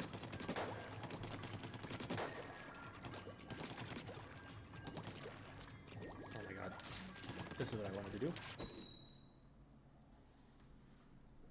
think having tactical or breakable would be a good nerf. It would definitely be a good step in the right direction.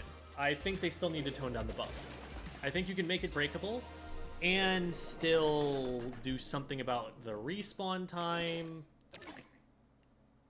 And then you've got a special that's a little bit more balanced.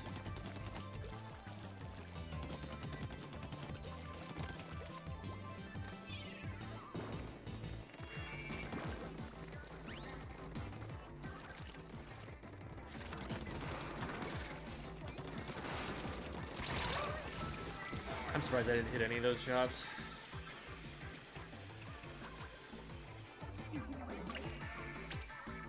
What's up, Stormy Sky? You doing with the channel? It's definitely growing. I'm happy that it's growing. I'm just, you know, always concerned about, is it growing enough? Going fast enough. Okay. Oh, I got both of them? Yo, wait.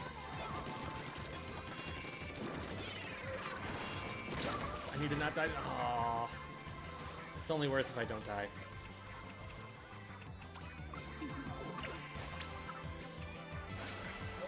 Okay, we're making the trip across.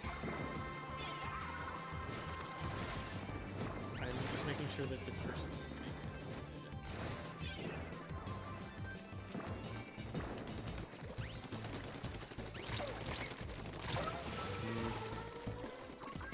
That went badly. It's unfortunate that it went badly in so many places at the same time.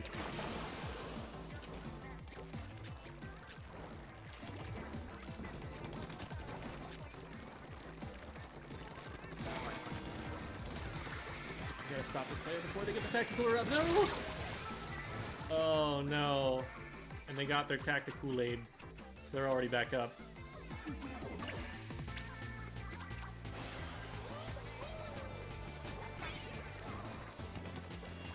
Oh, there's a brush in our base.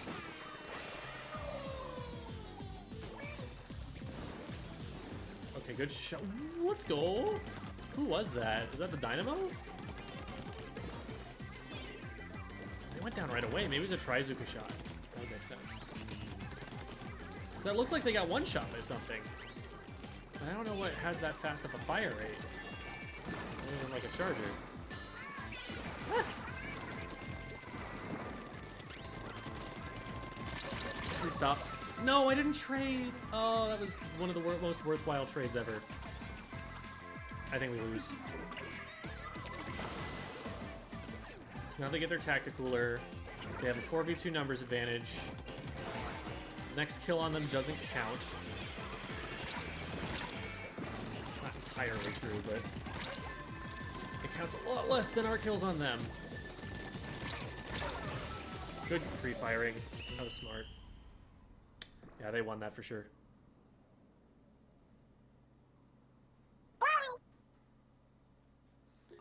Trigazuka better than Inkzuka, or are they the same? I think Inkzuka is better. Because it was just a straight line, you get hit, you die. There's no indirect damage. It's just like, you get hit by that tornado, it's over.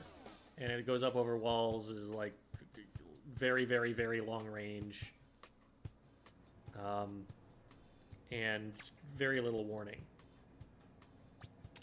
Thanks for the follow, Lazy Bee.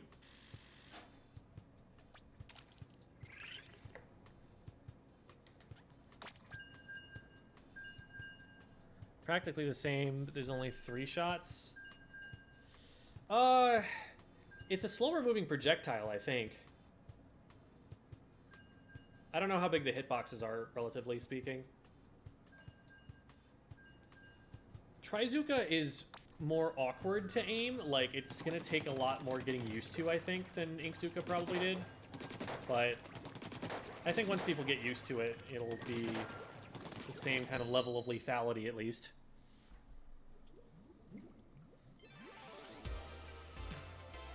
20 times more enjoyable to fight against things. Oh yeah, there's like a lot of cool mechanics to it. They just need to tone it down. I don't think it needs like a rework. It just needs to do less of what it currently does. And that's super cool that it like works as cover. Like you can just hide behind it. Oh wait, that was an ouch that we just booyah'd at. I don't know if that was intended. I don't know if our teammate was like making fun of him. I feel kind of bad. You're like, I died, sniff. You're like, haha, booyah!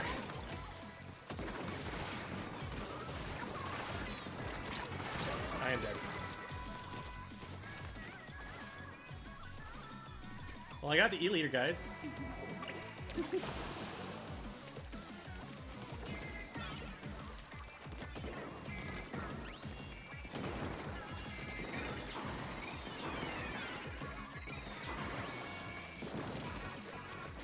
Oh, hi. Got the trade.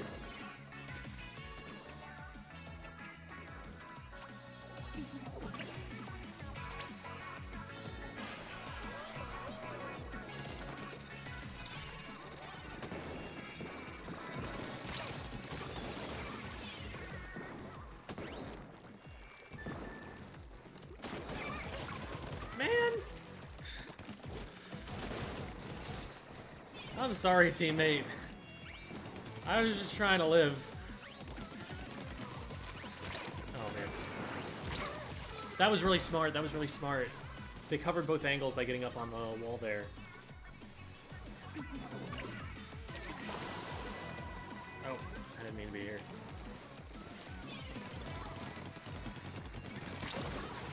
Nice. That's one. Oh, leader. I forgot to check where they were. That's all on me.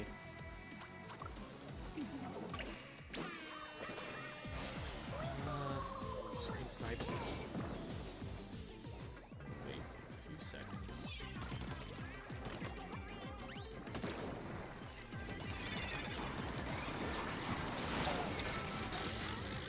I'd just get absolutely hammered by a Trizuka as soon as I go after them.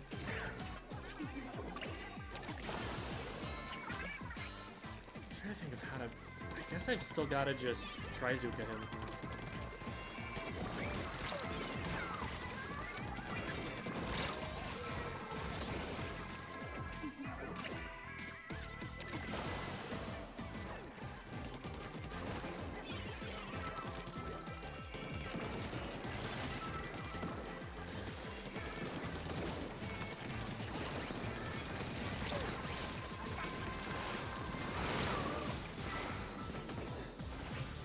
I'm getting Trizuka literally every time I push for the E-leader. I need to just find another angle that the E-leader can't see and take a fight there. What's your favorite map so far? Mincemeat. I love Mincemeat Metalworks. It has some really cool design elements that I am sad were absent from Splatoon 2.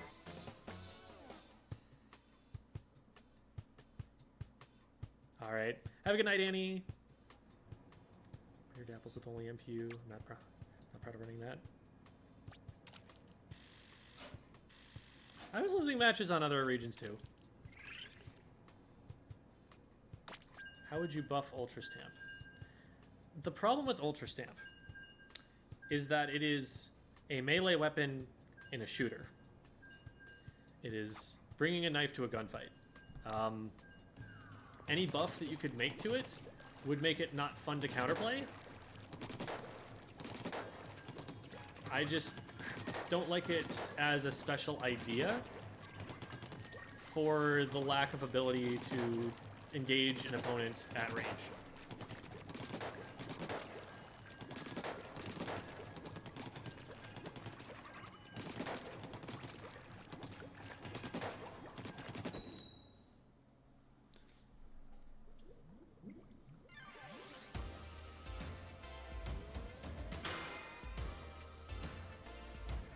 Alright, here we go, another tricolor.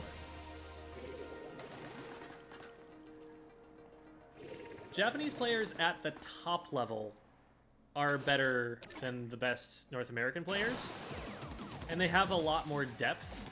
Like, there are a lot more players that are at a pretty high level, but at most levels, you're just playing Splatoon with people at the same skill level as you. Like, it's not like just because someone's from Japan, they're automatically, like, better.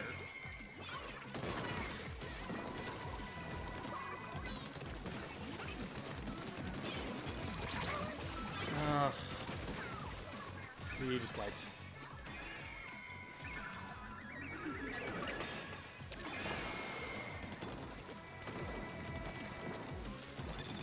I do like being able to make that jump. I hope that's in there. Ah, shoot. That's still... And that right there was the power of substrafing.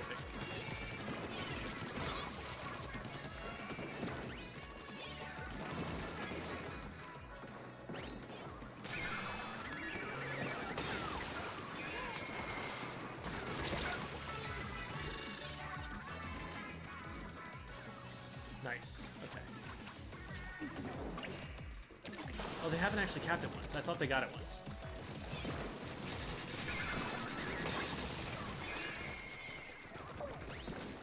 The reason I'm shooting at the back of it, even though it's obviously not hitting, is that it prevents them from being able to duck back through the tent shield against my teammates.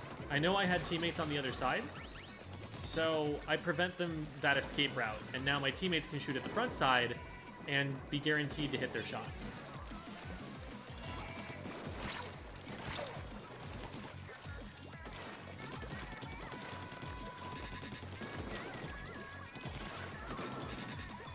I don't want to take this fight too hard. This is a tent.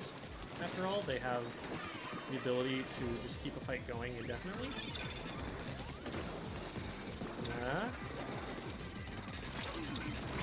Oh, no, I got hit by it. Oh, this is bad. I hope the yellow and blue fight each other for this.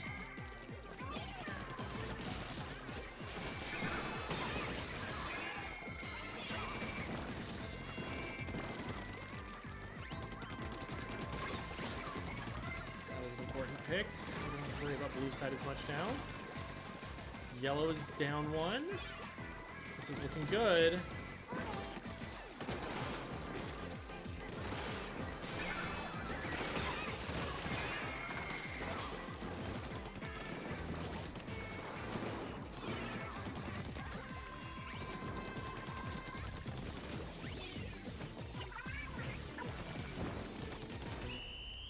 I think we win. I think the whole thing is you win if you can keep them from ever capping the ultra signal. If they get it, you've probably already lost the game. But I've been able to do this twice now.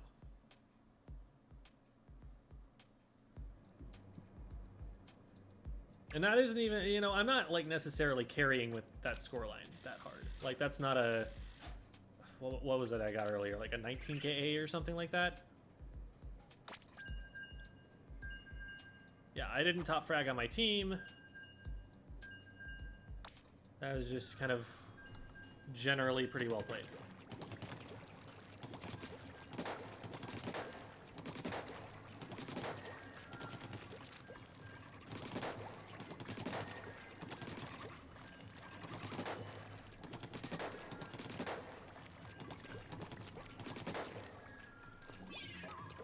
They get ultra signal, just kill one team and make their whole area.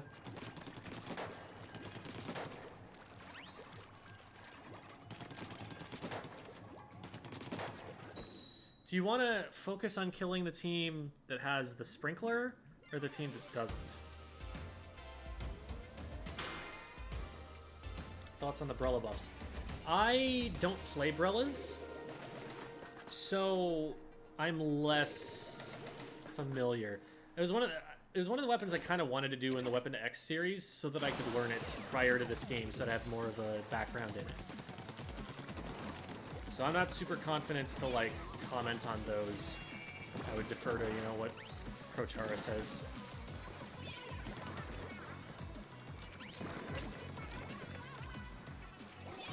They're playing really passively on the blue side.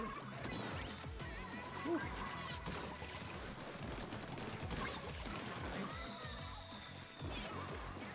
Get this guy. Just like that. I'm kind of holding off blue team on my own. Just giving us numbers against yellow. Oh, this is bad.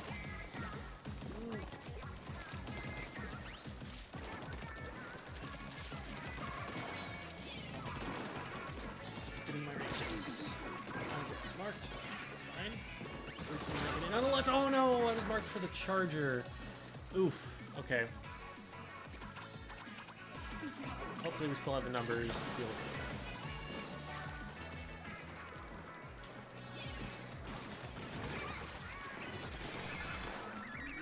No, no, no, no, no.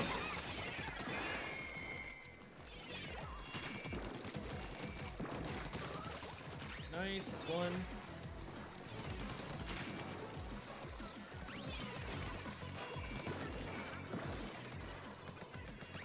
I've already got someone looking at this, but...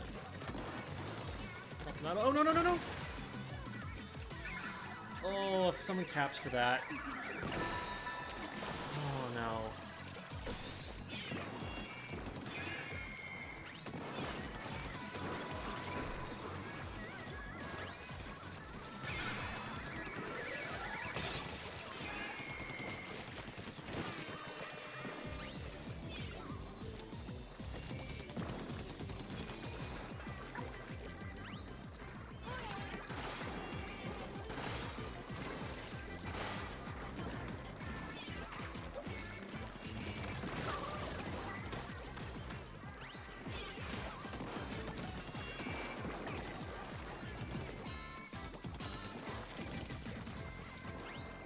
Still seems winnable.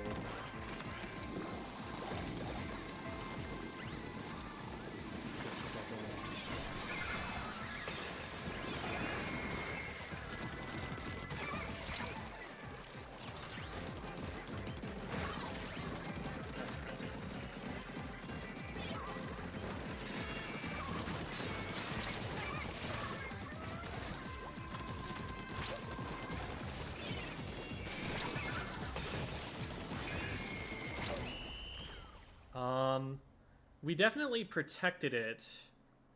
I don't know if we had lead, though. Oh, maybe? We had blue absolutely locked down, but yeah, yellow was doing pretty well. We were close. There were definitely times where we were winning, even after they got the first cap. So it's possible there. You just have to play hard and push out.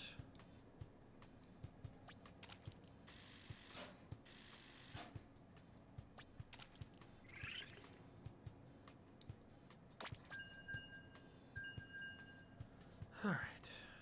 A true support slayer. Yes, a true hybrid of two different things. Oh, you got a 333X? I haven't been able to get one. I lost both of the 100Xs that I got. How would you go about buffing Splatana? There are a lot of different ways that you could do it, all of which would be fine. You could make it so it paints better. You could make it so that it has better range, both painting range and combat range, I think would be appropriate for it. You could give it more damage. You could give it a faster fire rate. You could give it a special that gives it some ability to poke. Lots of things could work. But I think it needs maybe like 2 of those things.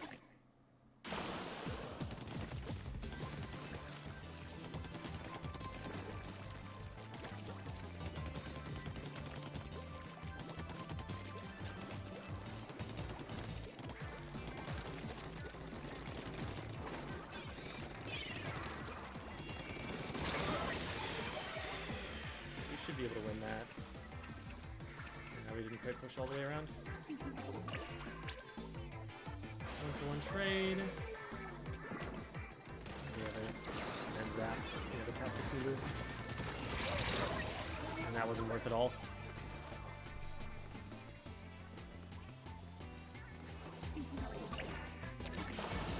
Yeah, fire rate would be a lot of fun. If they buff the fire rate on the Splatana, that could be nice.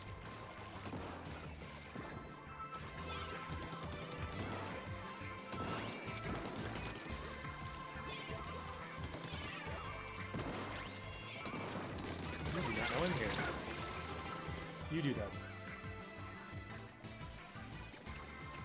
Your hat gave you away there, buddy. That was really funny. Let's jump here.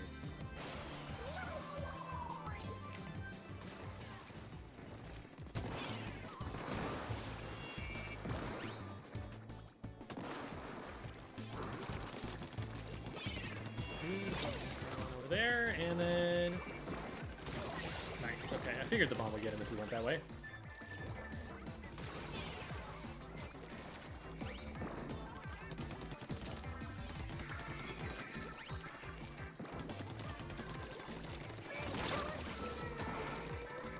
My plan there was, as soon as I see someone, use the Trizuka. My problem was I didn't see someone.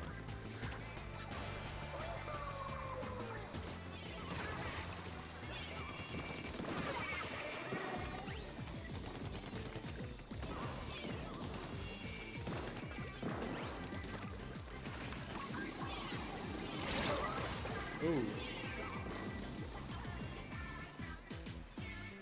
I might have been trying to shoot at my teammate, honestly. Ugh, that tactical just set us back so much.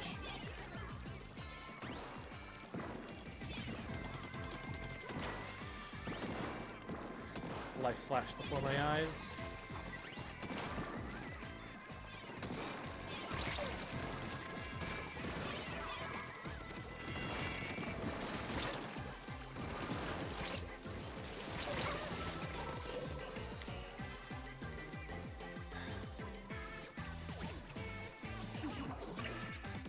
Well, we lost this game to the tactical.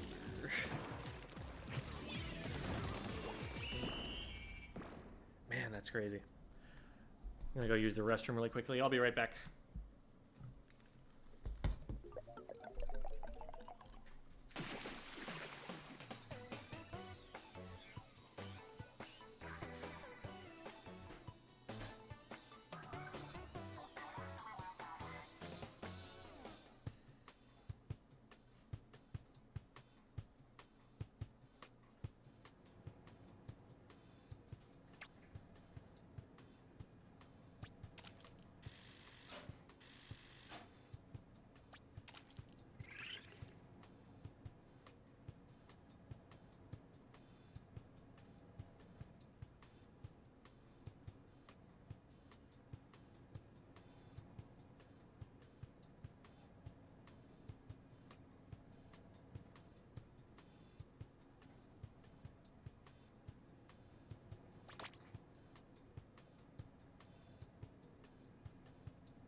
Alrighty.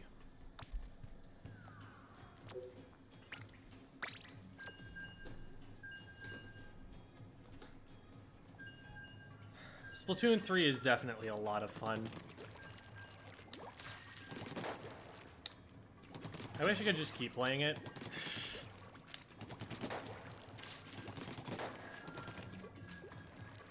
I probably wouldn't have played as long if I were going to be able to keep playing it in the near future.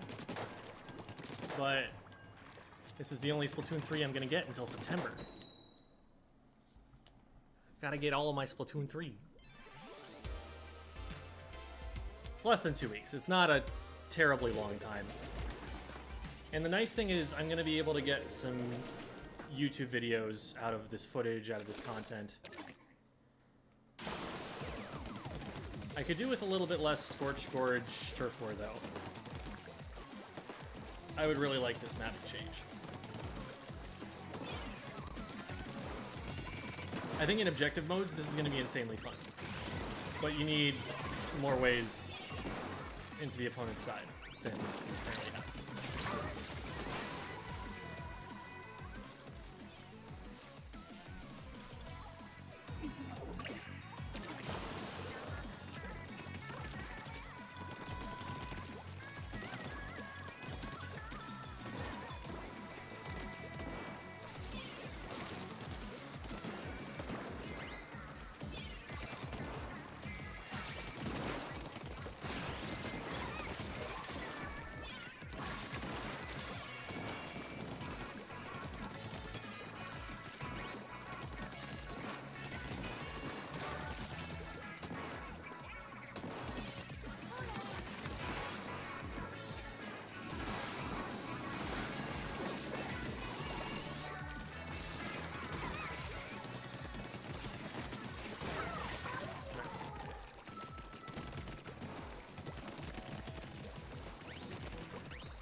get it set up so that the next time we get a good fight, we're able to get someone across the bridge. Or we could just send a reach liner across, I guess. That would do. Anyway.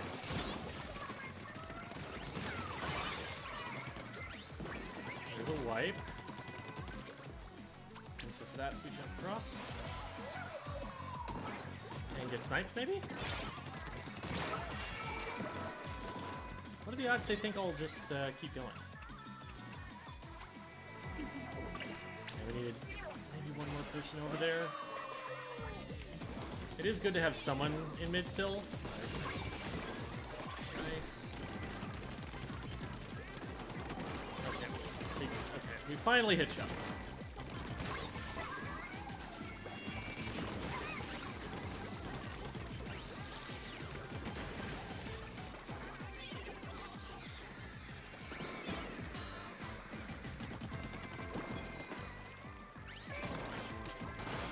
Oh my god.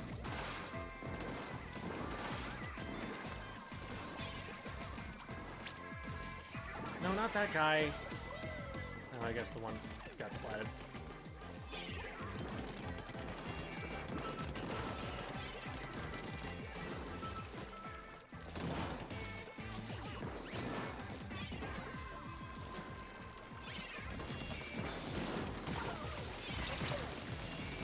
Hey, Hammer! Great special!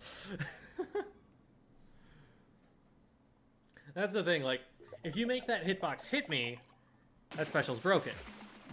But the fact that it didn't hit me means that that special's terrible.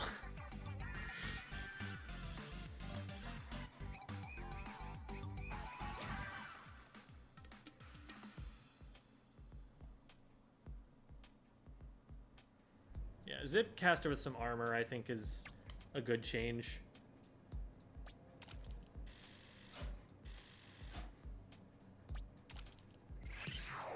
Gem versus viewers? I mean, hop in, get a Japanese account. Let's play.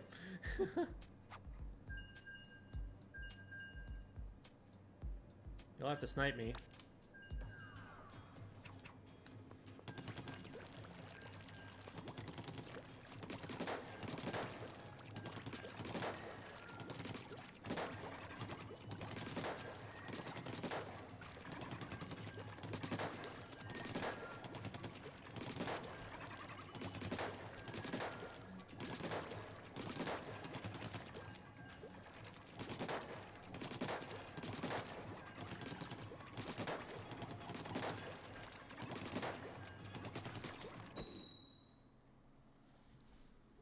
Did you change your region to Japan?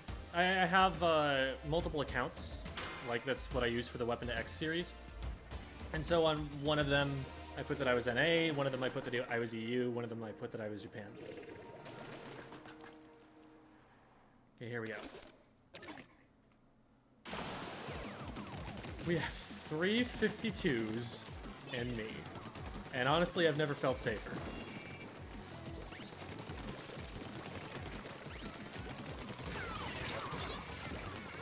These are higher level players than we've been playing with so far. Be a better indication of how this game should go. How did that miss? Really? You walked right by me, my dude.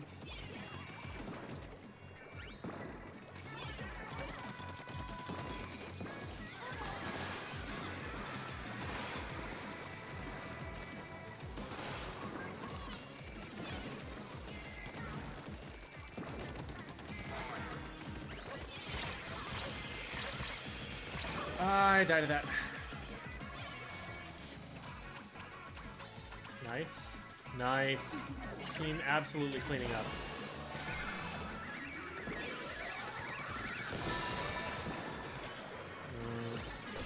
Okay, that's bad. That can help Blue's team a lot.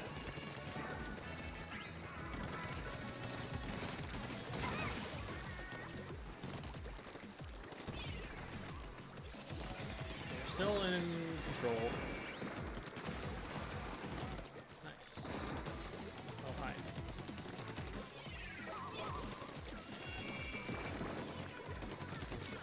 Shoot.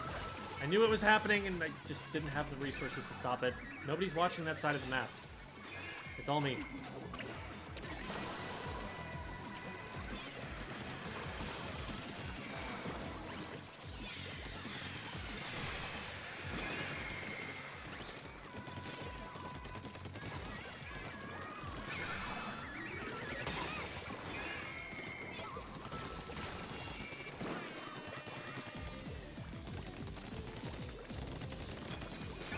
We're gonna be responsive to this way.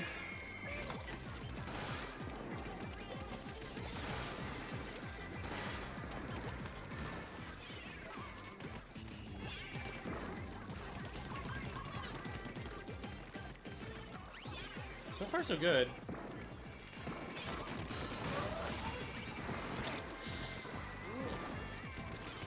Oh boy.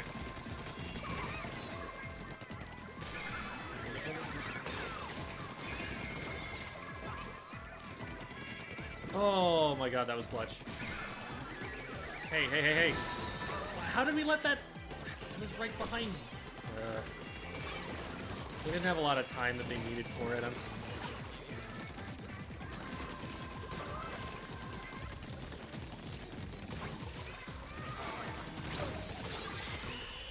We did take out both blue members at the end and paint a lot of their base, but they have a lot of mid. I don't know how much paint we have on the map. Might be yellow, actually. No. Yeah. So it does seem like the ultra signal is like the thing that matters. Man, that's annoying. I got like a triple or something to defend it when the rest of the team was down. And then I turned my back for literally half a second and someone grabbed it in that time.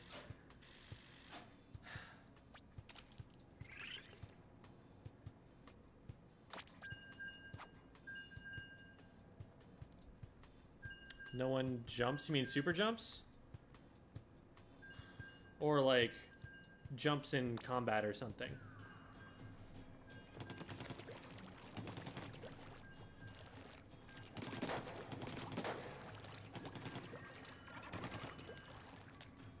If I join JP region, you're gonna need another account than whatever you put on NA or EU. And from there, you just play through the tutorial and choose a different region than what it tells you is your default.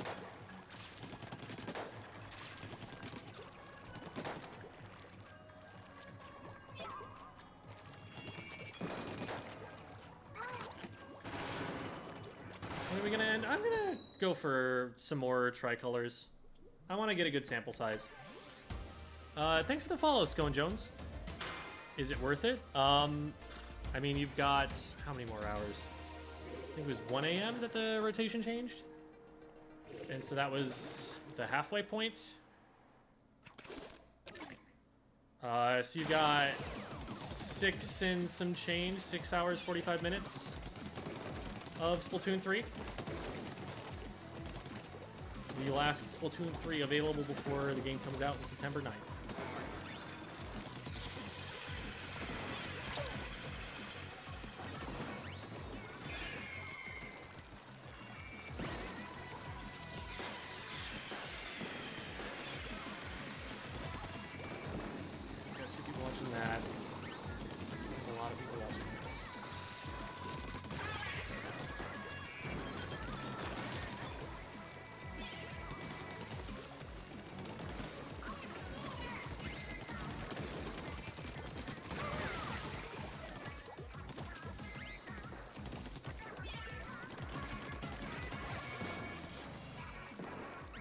Blue team member that went down. Focus yellow for now. Okay, blue's coming back.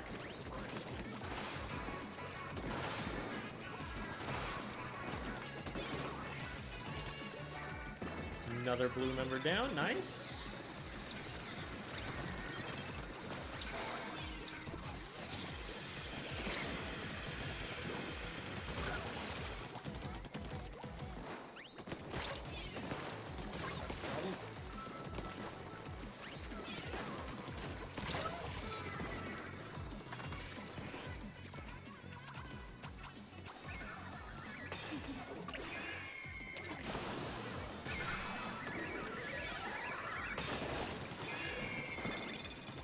We've barely stopped it, but those two players, as soon as they touch it, they're gonna get it. Oh no.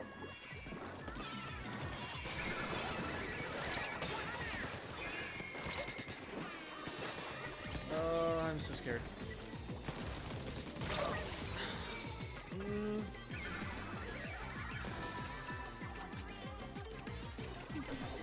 Who's that go to? Blue? Okay, he went to blue.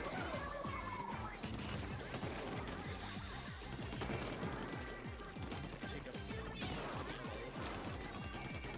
we're out of blue to counteract. Sprinkle.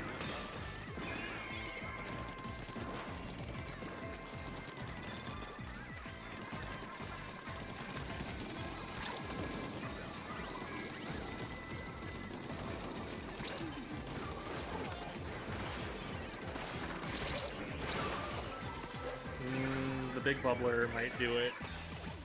I think that's game. We got nothing right now. We don't have either side. We got all the sprinklers.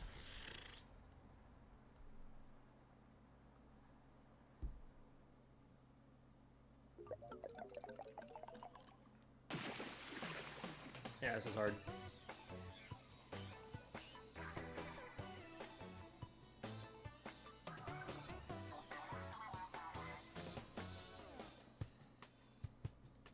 I'm coming around to the same conclusion that it's definitely not in the favor of the 4-player team. Because basically what it comes down to is you need to never let anybody on the other team be able to stand in mid for 5 seconds out of like a 5-minute game. If you do that once, you might be able to bring it back. If you do that twice, you lose. It's just like giving up Zapdos and Pokemon Unite. Too big of an objective. Too polarizing.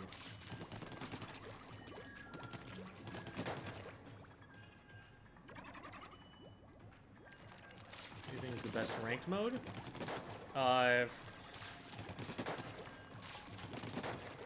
In terms of how well it tests the ability of a team to play the game well, probably Splat Zones, but I personally like Clan Blitz an awful lot. I think tower control would have been a lot better in Splatoon 2 if not for certain specials, like Booyah Bomb and Ray in particular, I think really ruined that mode in a lot of maps.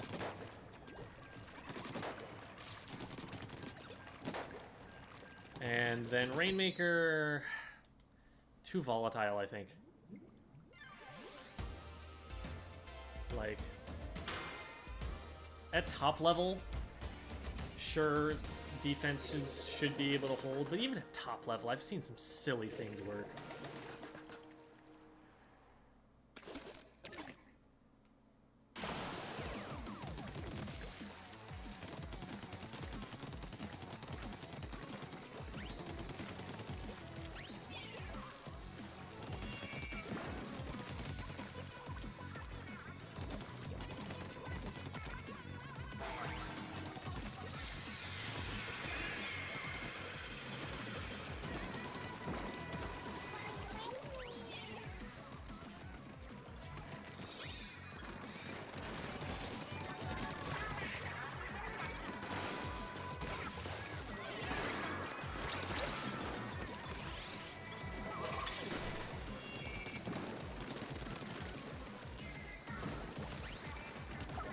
Got them.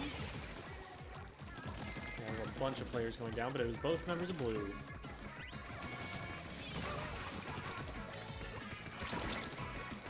Oh, this is bad. Well, yeah, we got one of them. That might be okay.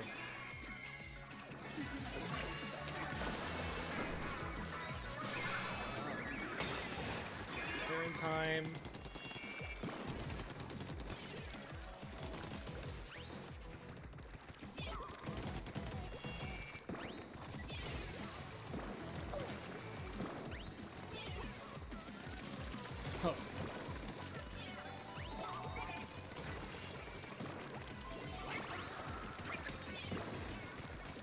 Cooler is going to be massive for us. Oh, hello. No!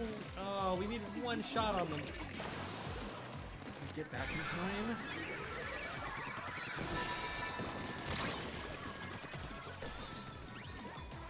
Even the tactical work couldn't save us there.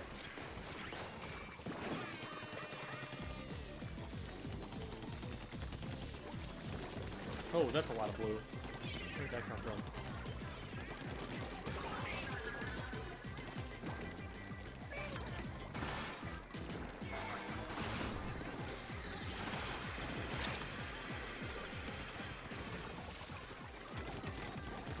Oh, hello. No.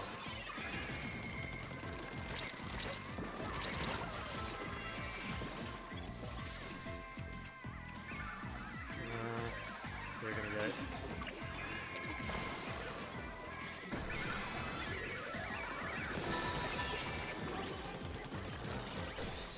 At least it's split.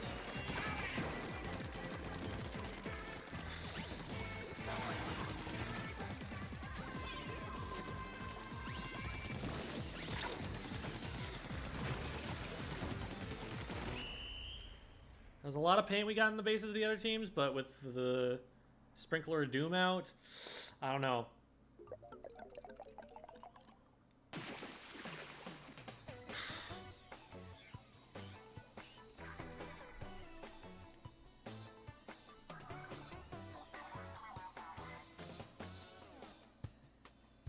How do you guys like the new weapons? I don't think they're good.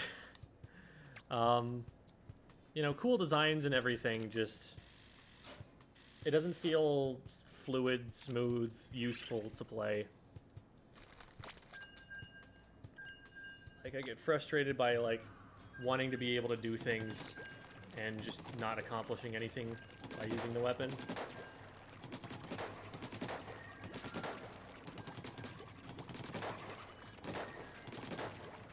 And I'm hoping what happens is they end up, you know, looking at the game after the Splatfest premiere and go, okay, let's buff these. And that would be wonderful. I mean, better that they be a little bit on the weak side, I think, than being broken at first, right? So that's what happened with, like, the Tri-Slosher at the beginning of Splatoon 2, and all anyone could play for, like, a month was Tri-Slosher. 3 Tri-Sloshers and a Rapid Blaster, because Rapid Blaster was the best at dealing with Tri-Slosher, and that was what the meta was for a while. Stamp looks like better Splatana. Good combo with Burst Bombs. Yeah, it having Burst Bomb is interesting. That could change something.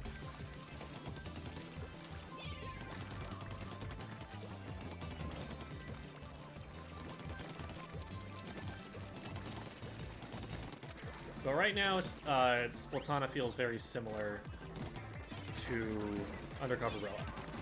Just this mid-range-ish weapon that does not a lot of damage with not a lot of utility. And a kit that doesn't support any of its weaknesses.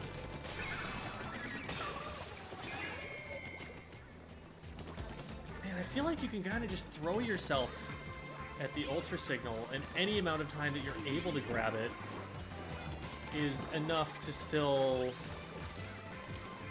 help you out towards reaching that eventual goal.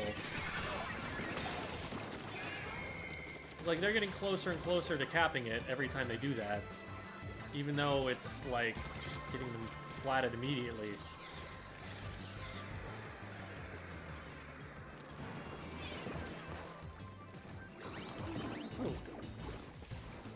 You know how I feel about that? That's how I feel about that.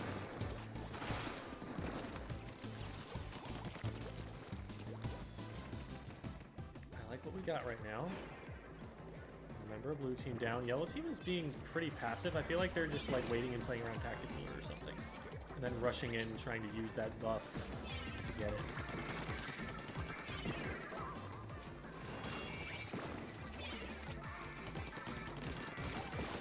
Oh, we stopped one of them.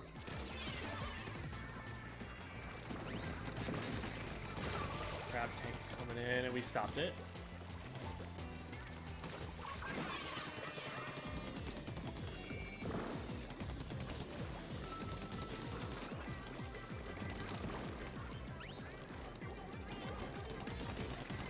At that point, they're just gonna come around the horn. Tactical or what? Where? How can I not hit this guy? What? Oh my god. Finally, we got him. I was just worried that the tactical lure was going to come up before that happened.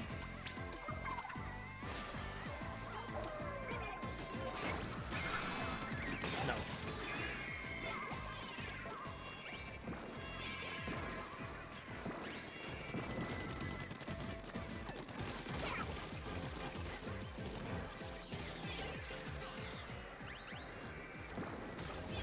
Nice.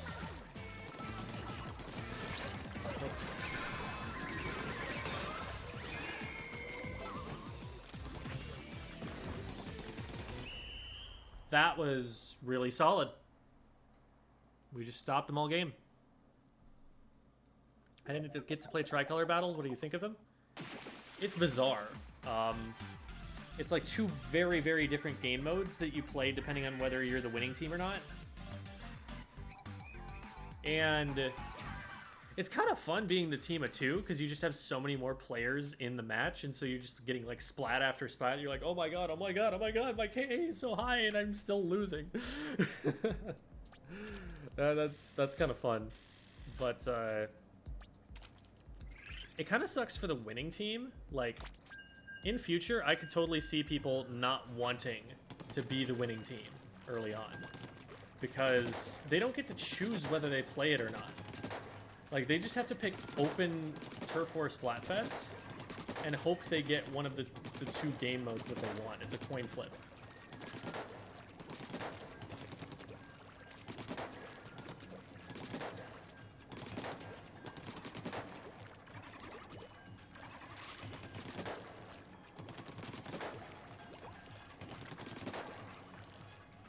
Yeah, Splatoon music always slaps. Objectively correct opinion.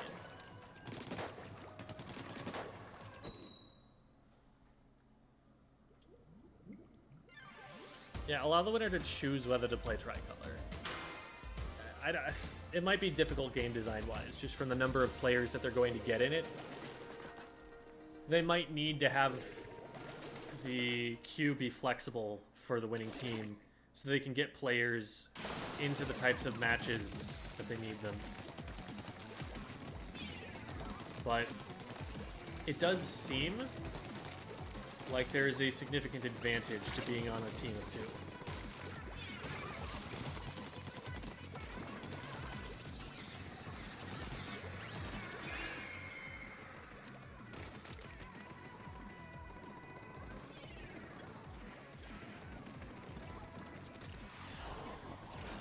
That's a big one.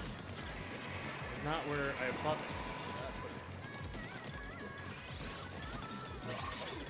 Slider in.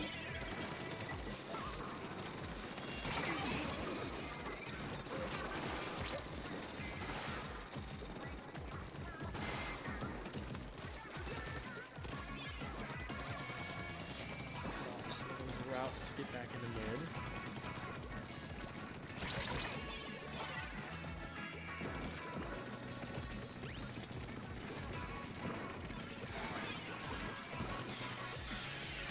Coordinated team with special pushes, like, this goes the way of the teams of two, I think, every time.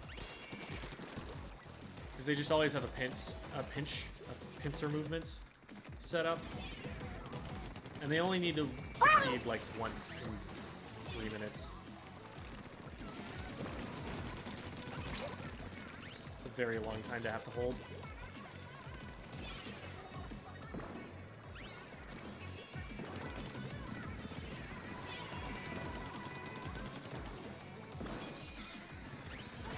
I was skeptical until I learned that if, like, one of the teams of two win, they both count as a win. Then I was like, oh, so this is just... Let's give the winning team a handicap for the rest of the Splatfest. There's nothing I'm doing about that. That's a Booyah Bomb. That's a big bubbler. That's me getting shot at by a Hydra. Nope.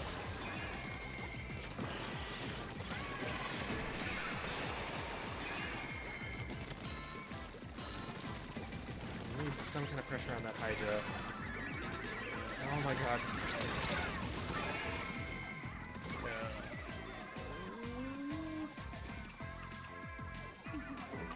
It's getting really messy. We got someone targeting yellow.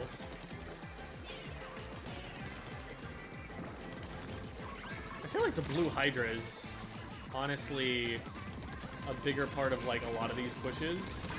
But since they're a Hydra, they're just not able to get up there and actually pick it up.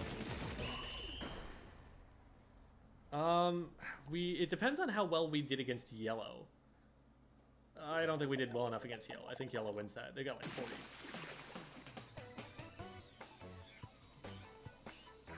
Yeah, we needed to nerf yellow really hard before winning that fight against blue.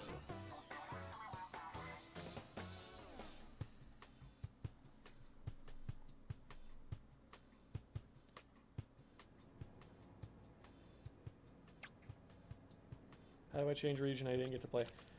Change region you can't, but have another account and set that one to this region, then you can do it. That's what I did. Yellow didn't get the signal. They didn't, but they had the lead.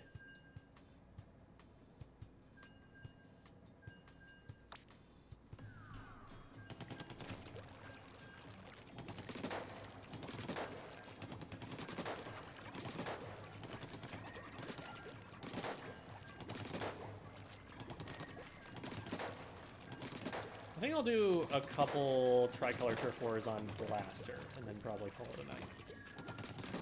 After this one, of course, because I'm on T-Tech right now. Splatter shot, I should say.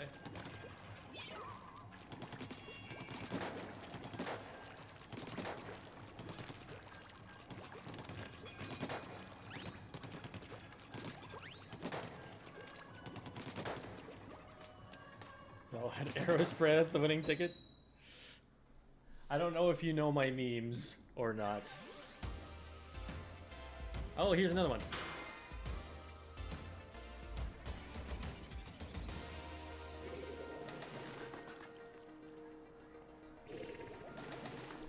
Someone's still just named player. Kind of based.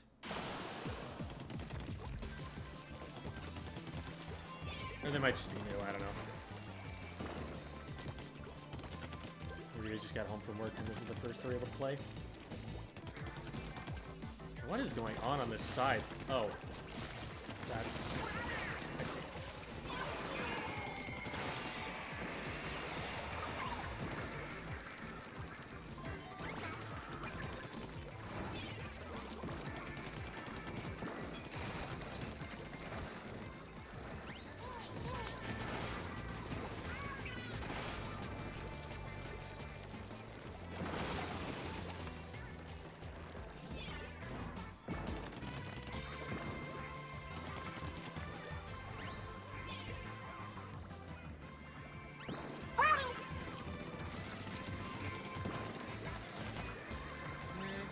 Thanks for the follow. I can't read it yet.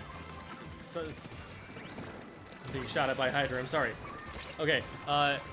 Hodby Michael Jackson.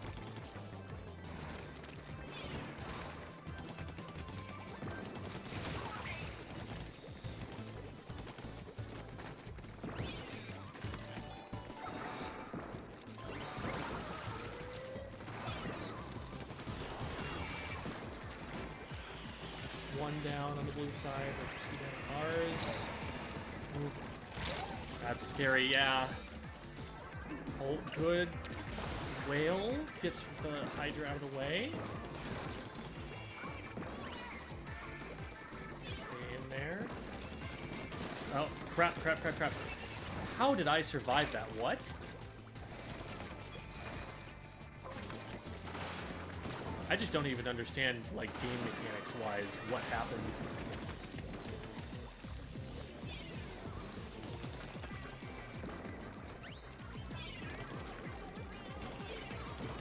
I wish there was like a way to cancel the Trizuka. Like, okay, I hit the one shot that I actually needed to hit with this thing, and I'd rather just have my main weapon back so I can move.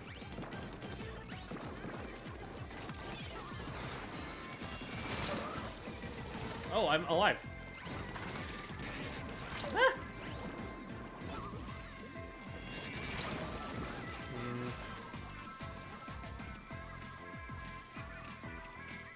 Okay, good, we're turning on that. Awesome.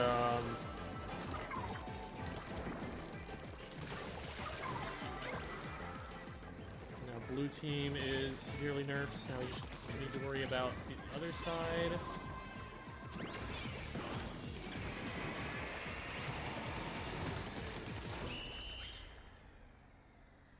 I think that's a win.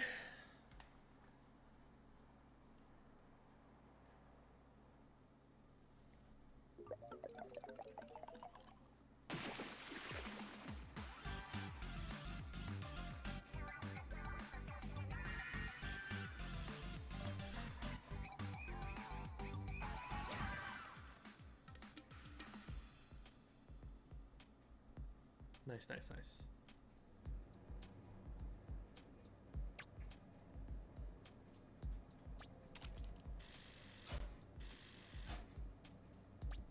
A synergy bonus too? Let's go. Okay. Let's switch it up to the blaster for a couple rounds. Oops. And we need some intensify action.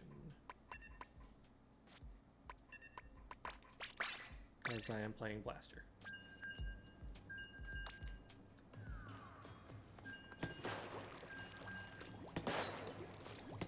Is it intensify action? Is that what it's called? I feel like that's too many syllables. Oh my god. Improve action? What buff does Splatana need? I would say one of, maybe two of the following. A little bit of a range increase, better painting in front of it, better damage on some combo it has, a special that supports its weaknesses,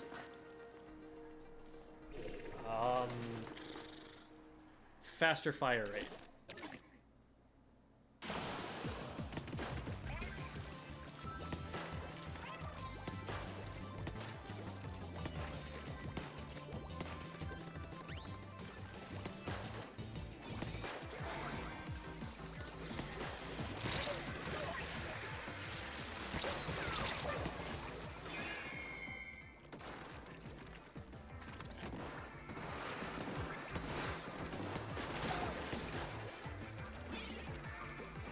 Splat, and let's try and get.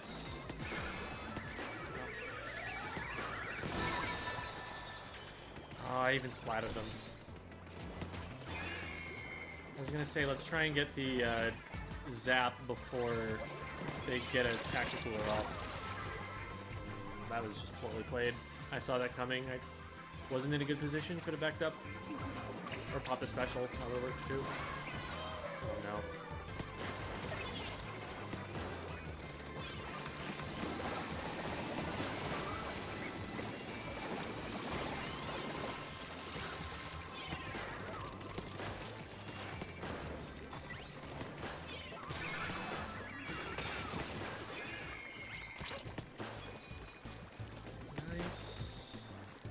As soon as anybody threatens this, I'm just big bubbling.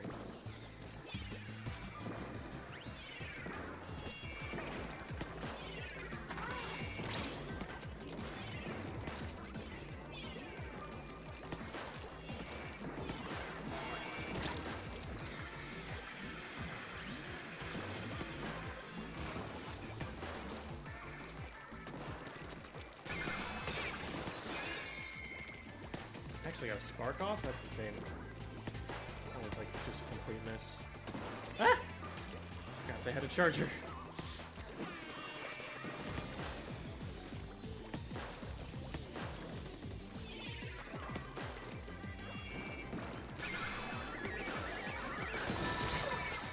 I got them again!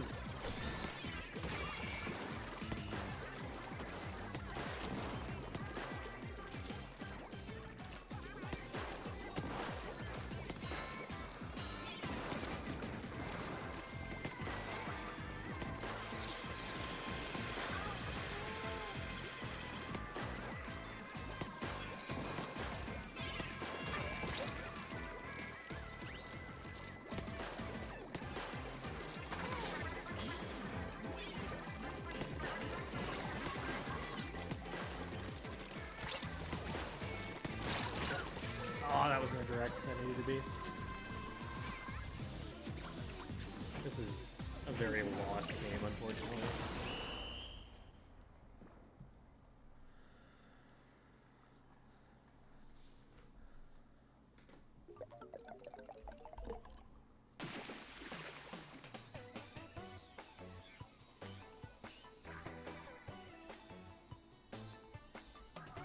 I think that the Splatana needs to use its range. Like, it can win fights against like short range shooters or like blasters or something, if it just like uses its slightly better combat range and like backs up and kites you.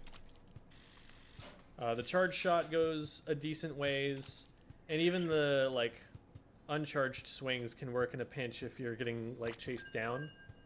As long as they're not getting into range of you. As soon as they get into range of you, then you should just lose every fight. Unless you've already done like a ton of damage and only need one more hit. But something like a rolled torpedo, like I think torpedo is actually a wonderful sub-weapon for it. It answers a lot of its weaknesses in that it can just kind of play from behind and poke with the torpedoes and then hope to try and combo with further damage. Thanks for the subscription, Robo Chicken. A torpedo spam playstyle might actually be interesting, now that I think about it. I want to try that out.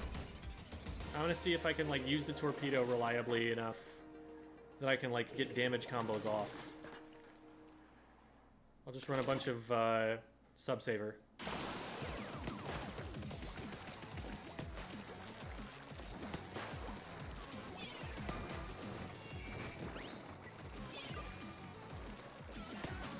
Blaster and heavy. That he's gonna have. It's gonna have the wave breaker.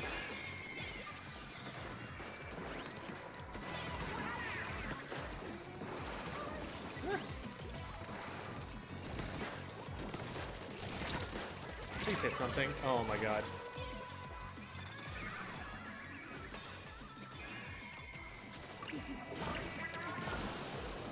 Oh cool, they fought each other over it. Oh, they got the swing off anyway because of lag.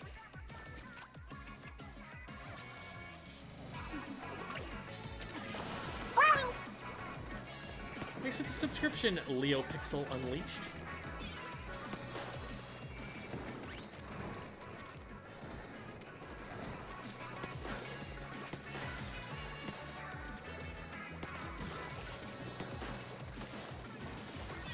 One up there. A second. Look at the blue team. There they are. I got you. So now we take a look at yellow team.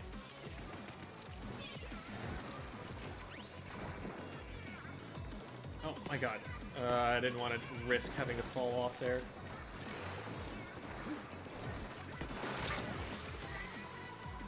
I don't even think I hit him.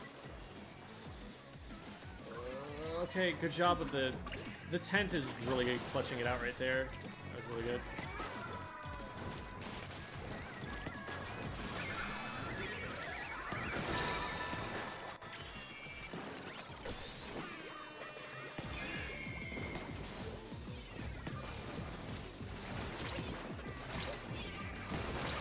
Yeah, that's not gonna work against a Dynamo Roller.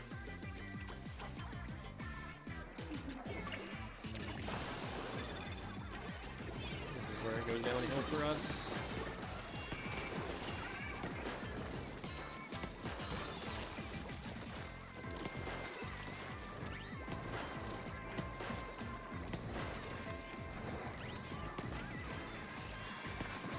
Oh boy.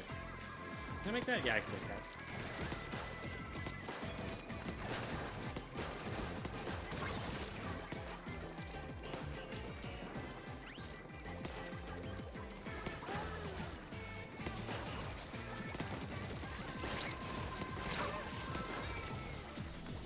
I kept putting myself up in the air where I couldn't actually effectively use the big bubbler. That's a mistake. I think that weapon really needs to stay in low ground. Like, it can use low ground better than other weapons can. Its special requires you to be grounded.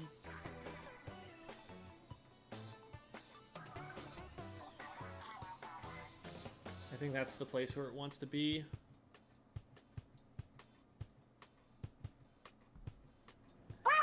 Alright. I'm gonna try... I'm gonna give the, like, torpedo spam idea a try with the Splatana. See what I can do with it. And thanks for the follow, Tom. Okay, what do I want on this thing? Probably run speed. And... Oh, right. I want a lot of this, too.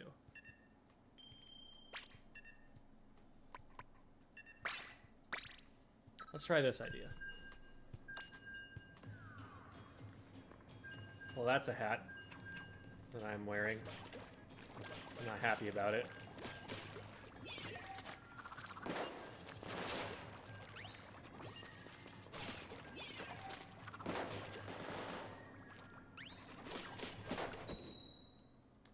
So it's the undercover Brella of the game right now, but maybe it could be the Kensa undercover Brella of the game.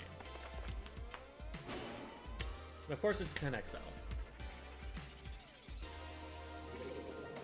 What settings should I have? You mean your sensitivity? Depends on the weapon a little bit, but I prefer +5/+5. I prefer max. Okay, so this is probably a better painting mode than anything else you're gonna get.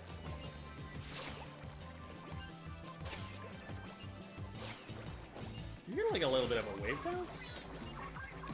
You do. Huh. I didn't notice that before. You can kind of use the charge here to stop your momentum, kind of like substrafing. So check this out. That's just me using my... Oh god! Not what I wanted to do. Holy crap. I didn't notice that before.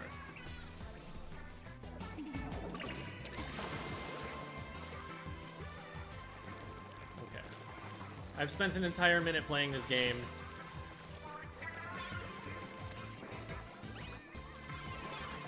And I'm not actually throwing a torpedo at somebody. Oh, they got the one shot, didn't they? Okay, nice.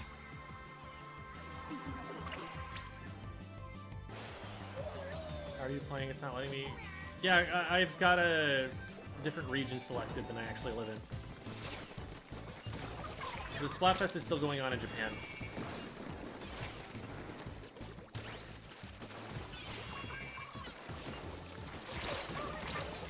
Well, I got the one shot, but it's not AoE, so the second player is still able to clean up.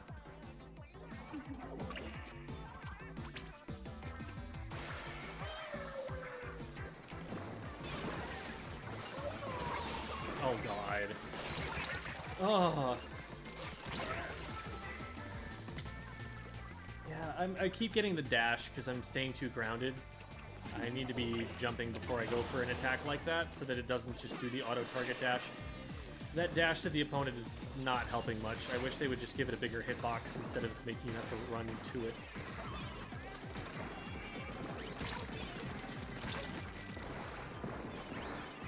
I don't think my torpedoes are accomplishing that much.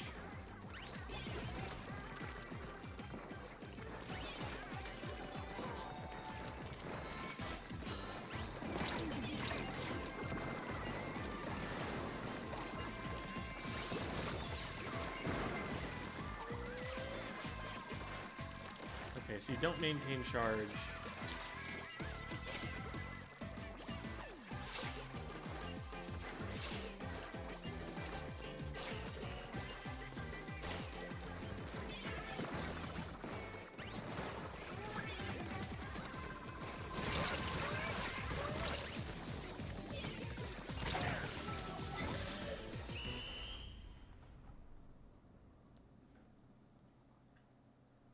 So the movement tech I discovered is cool. The torpedo is not helping with poking or anything. I feel like Torpedo did definitely fall off hard in Splatoon 2. Like, it got nerfed, but it also, like, people just realized, wait, just shoot it. All you gotta do is shoot it. It doesn't get to explode if you shoot it. It's not a problem if you shoot it.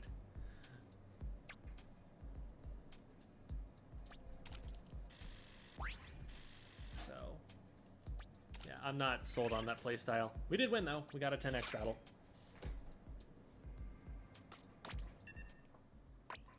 Okay. Blaster.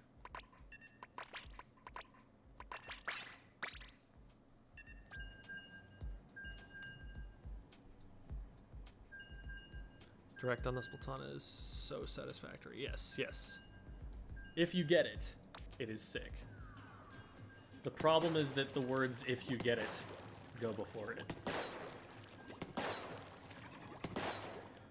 Also, like, consider this and this.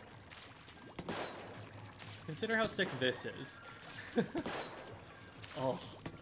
And this actually works.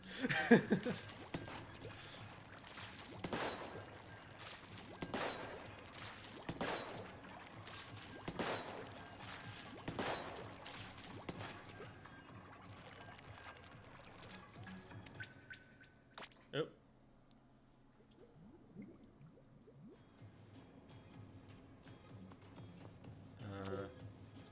Okay. What's my cloud at right now? Or my power? That's comparable. That's what I was getting on the NA servers. Let's go in with a blaster real quick.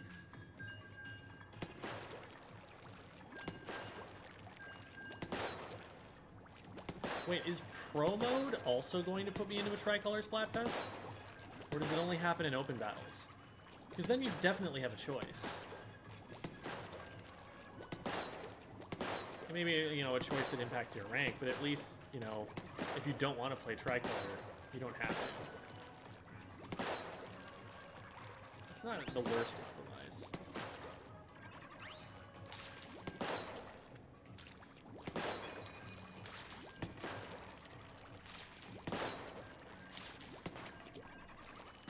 I'm picturing, like, Obi-Wan giving his line about not as clumsy or random as a blaster. Meanwhile, the blaster's aim RNG just got, like, buffed away from it. That was a weird way to put that. Splatfest is still live in Japan. And this is an account that is set to Japan as its region.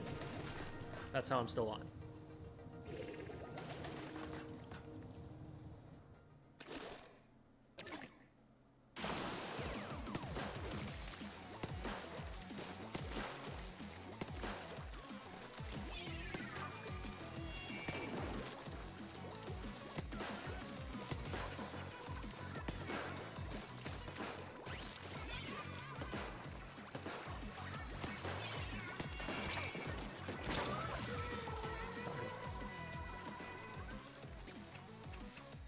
Probably could have squid rolled, gotten one more shot. Wouldn't have been a very easy shot, but it would have been a shot. There's also a zip gap. Oh. I didn't see him there.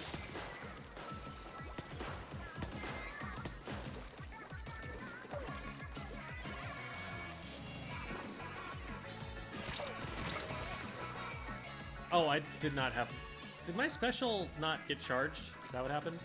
Or did I start using it and it was, like, depleting, but it didn't... I don't think I had it charged yet.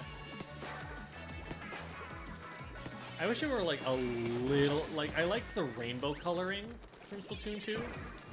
That made it a little bit more obvious, the difference between it being not charged all the way and charged. Like, sometimes you get close and you think it's charged and it's not.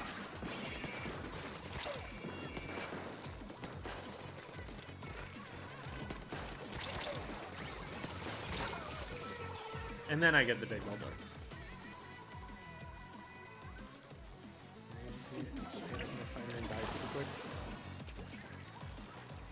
It definitely helps to, honestly, like, do some aim drills with the splatter shot, especially if it's not your main weapon, to beat that. Oh, wow, that looked like I just got the shot for free, but they fired.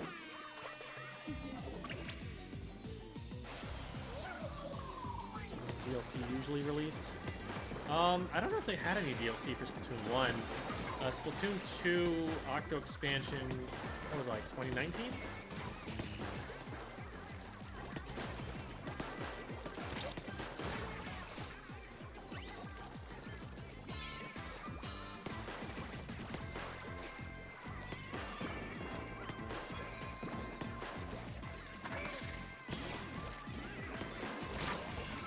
Oh, I got just too far outside it.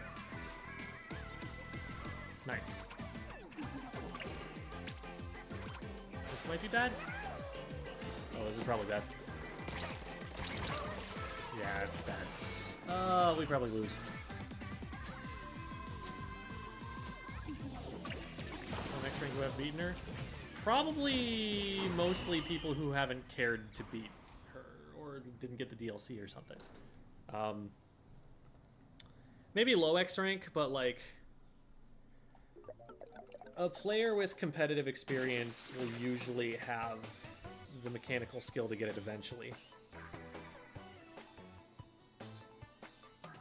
And like a top level play, forget about it. Like dude got it in like 2 or 3 tries.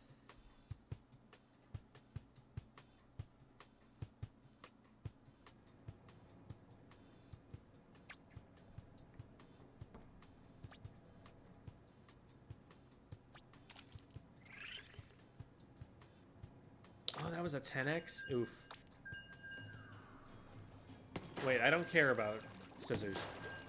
I only care about this because it was going to give me the tricolor.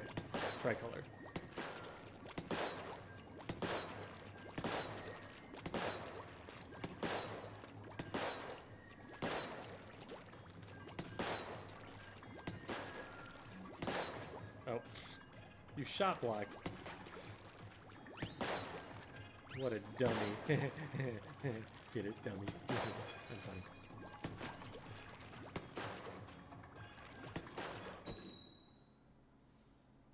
Did you beat it in 1 try? Maybe 3 was the prediction that someone had. I definitely trust your memory better than I trust mine on that. How long is left? Until 9 p.m. Japanese Standard Time. I think the halfway point, it was at 1 a.m. for Central Time, so 6 hours left.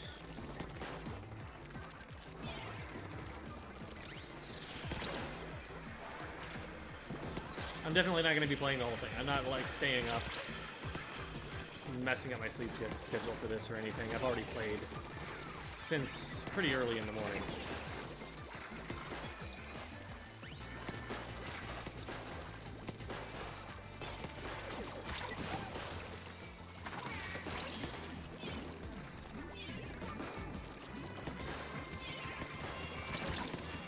That was the wrong place to go. That was the most exposed position that I could take. Like, yeah, it isolates one player into the wall, but then their teammate is able to come help them, and I'm exposed at that point.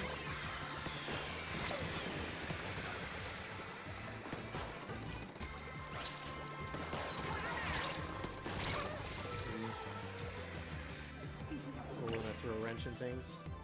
That's okay, we had Saka Cooler up.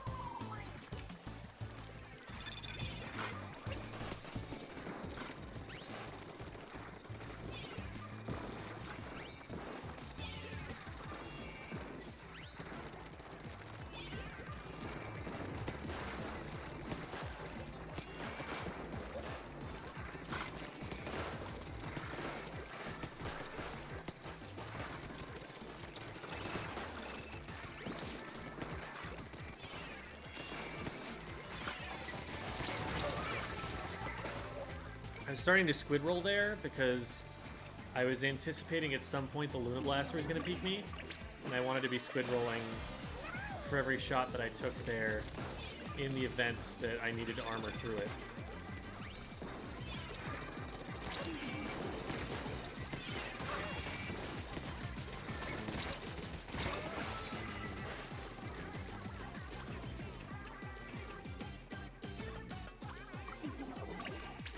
Chicken bombs are great.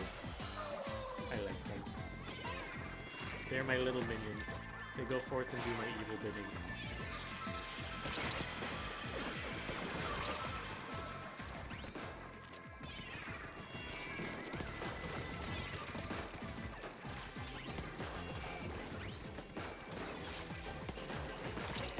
That was risky.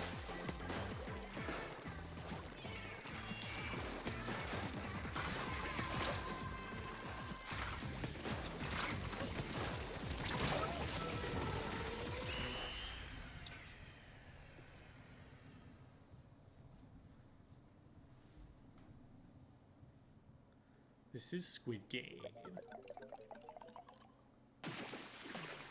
Close one. 6p? Yeah, 6p.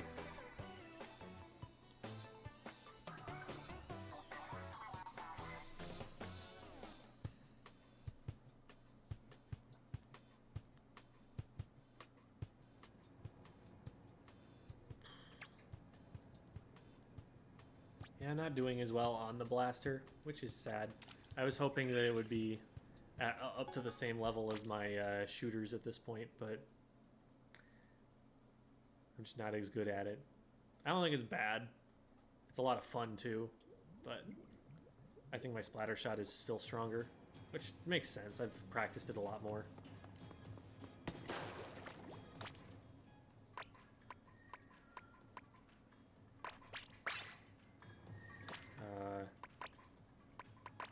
This, and we want this. Alright. A couple more for the road. What does this put me down to? Because I lost like 2 or 3 in a row. Yeah! Lost like 80 points playing the blaster there.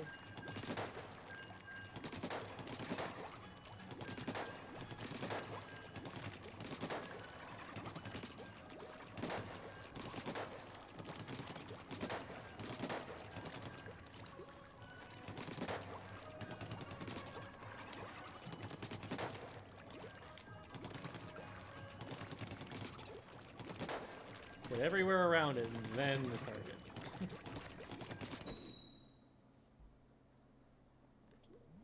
Oh, you got Moist Critical on your side? That's awesome.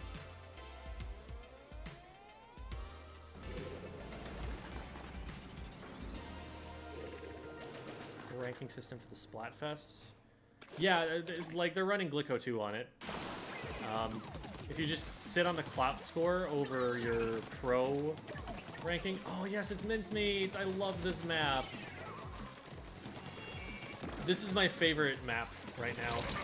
I like this a lot.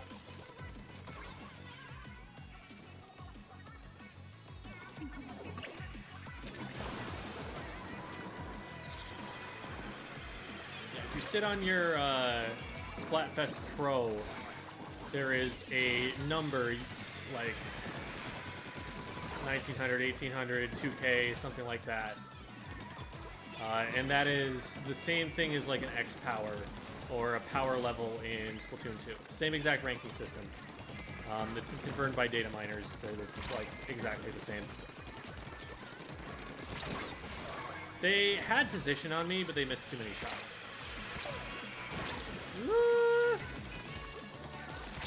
I'd probably die, yeah. I needed my teammate to swing at them. Oh, and they missed twice. I didn't help either. They eventually got me, that's good. How'd you get this working if you have a Japanese account? All you need is another Nintendo account, and then you download it and you select the Japanese region. It tells you, oh yeah, you're the Americas, right? But you have the option to change that. The option is the word change.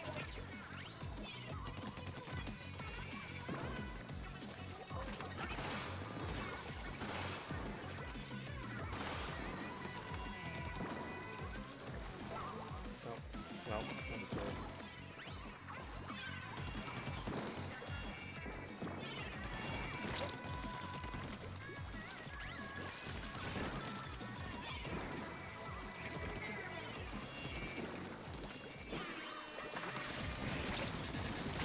oh, wow, that got really small really quick. Oh, because it's underneath the grates.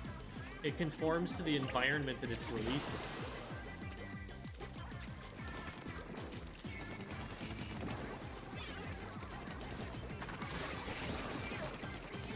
There might be some tech with that, where you like intentionally make it a certain size or shape.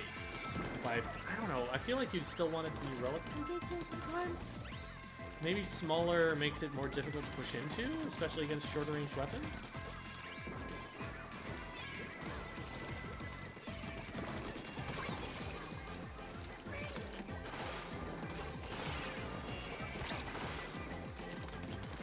Well, 2 picks with 12 seconds left to go is a pretty good indication we're about to win this game. And there, I'm not going for kills because getting the paint in the last 5 seconds is more important.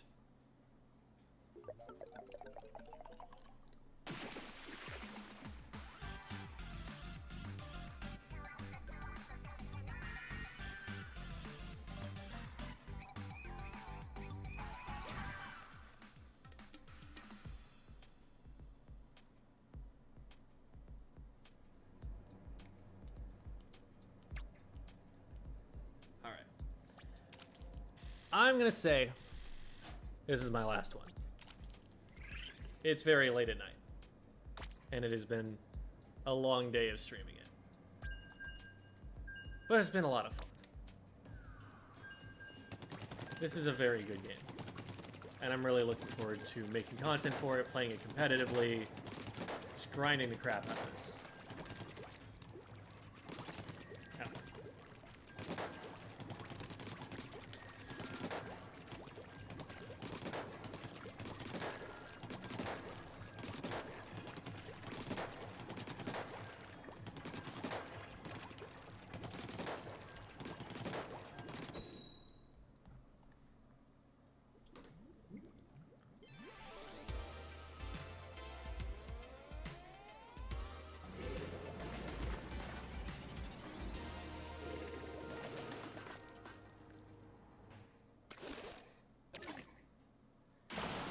Have you tried much bow? It seems surprisingly divisive, but I have a lot of fun playing it. I think it's very bad fun playing it, you know, that's, you know, up to the player and their playstyle and, like, what they're looking for in the weapon. But I think right now it's heavily outclassed by Charger. I don't see a reason where you're picking bow and not a Charger.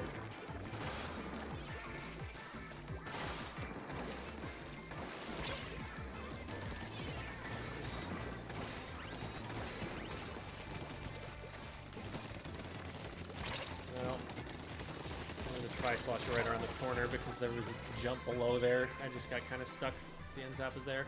Oh no, they have a tacticaler up. Oh, that special needs to change. Needs to change before the game is out. Yeah, Shiver's my favorite item.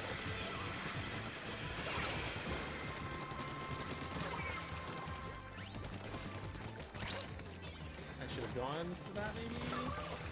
I don't know, it is a 52. Only needs 2 shots. And I got it eventually anyway, so it worked out.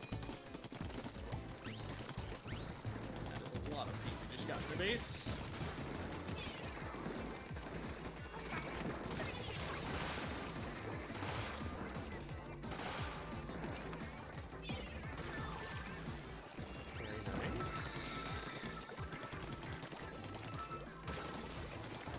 Forget that was painful sometimes.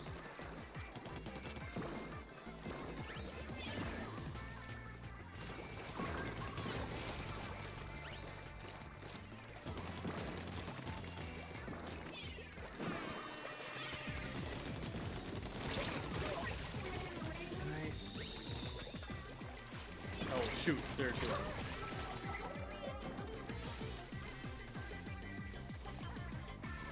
Oh, nice, nice. Good job, Press Launcher.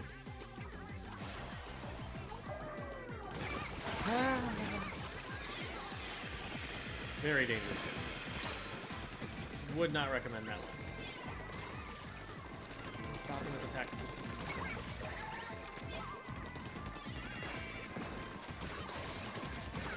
denied them 2 drinks. I'm dead. It feels bad being dead in the last 15 seconds. You're just counting on your team to pull through. Trade is probably fine.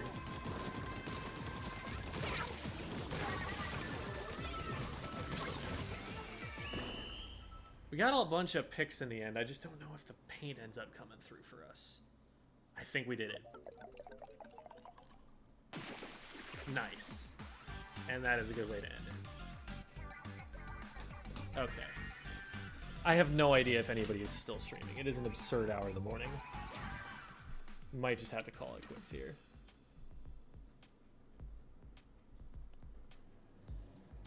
Well, let's see. Oh, it looks... Is Keo really still live? That's wild, dude. What an actual madman. Wow, I've got so many tabs open and none of them are open to Twitch. Okay.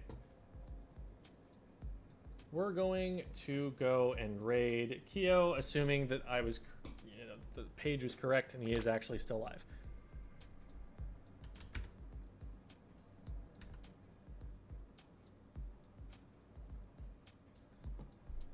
All right. Those of you who are watching on YouTube, feel free to hop over. Keo is a player that if you follow any competitive Splatoon, you should probably know. One of the best players ever in North America, played for FT Win for basically their entire dominance streak over NA Splatoon. Highly, highly decorated player, literally one of the best players in the entire world. Bucket main, typically.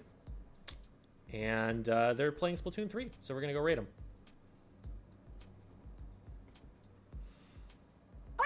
Thanks for watching, everybody. Thank you for all the follows and the subscriptions and all that good stuff. Appreciate having you here. And we'll see you next time.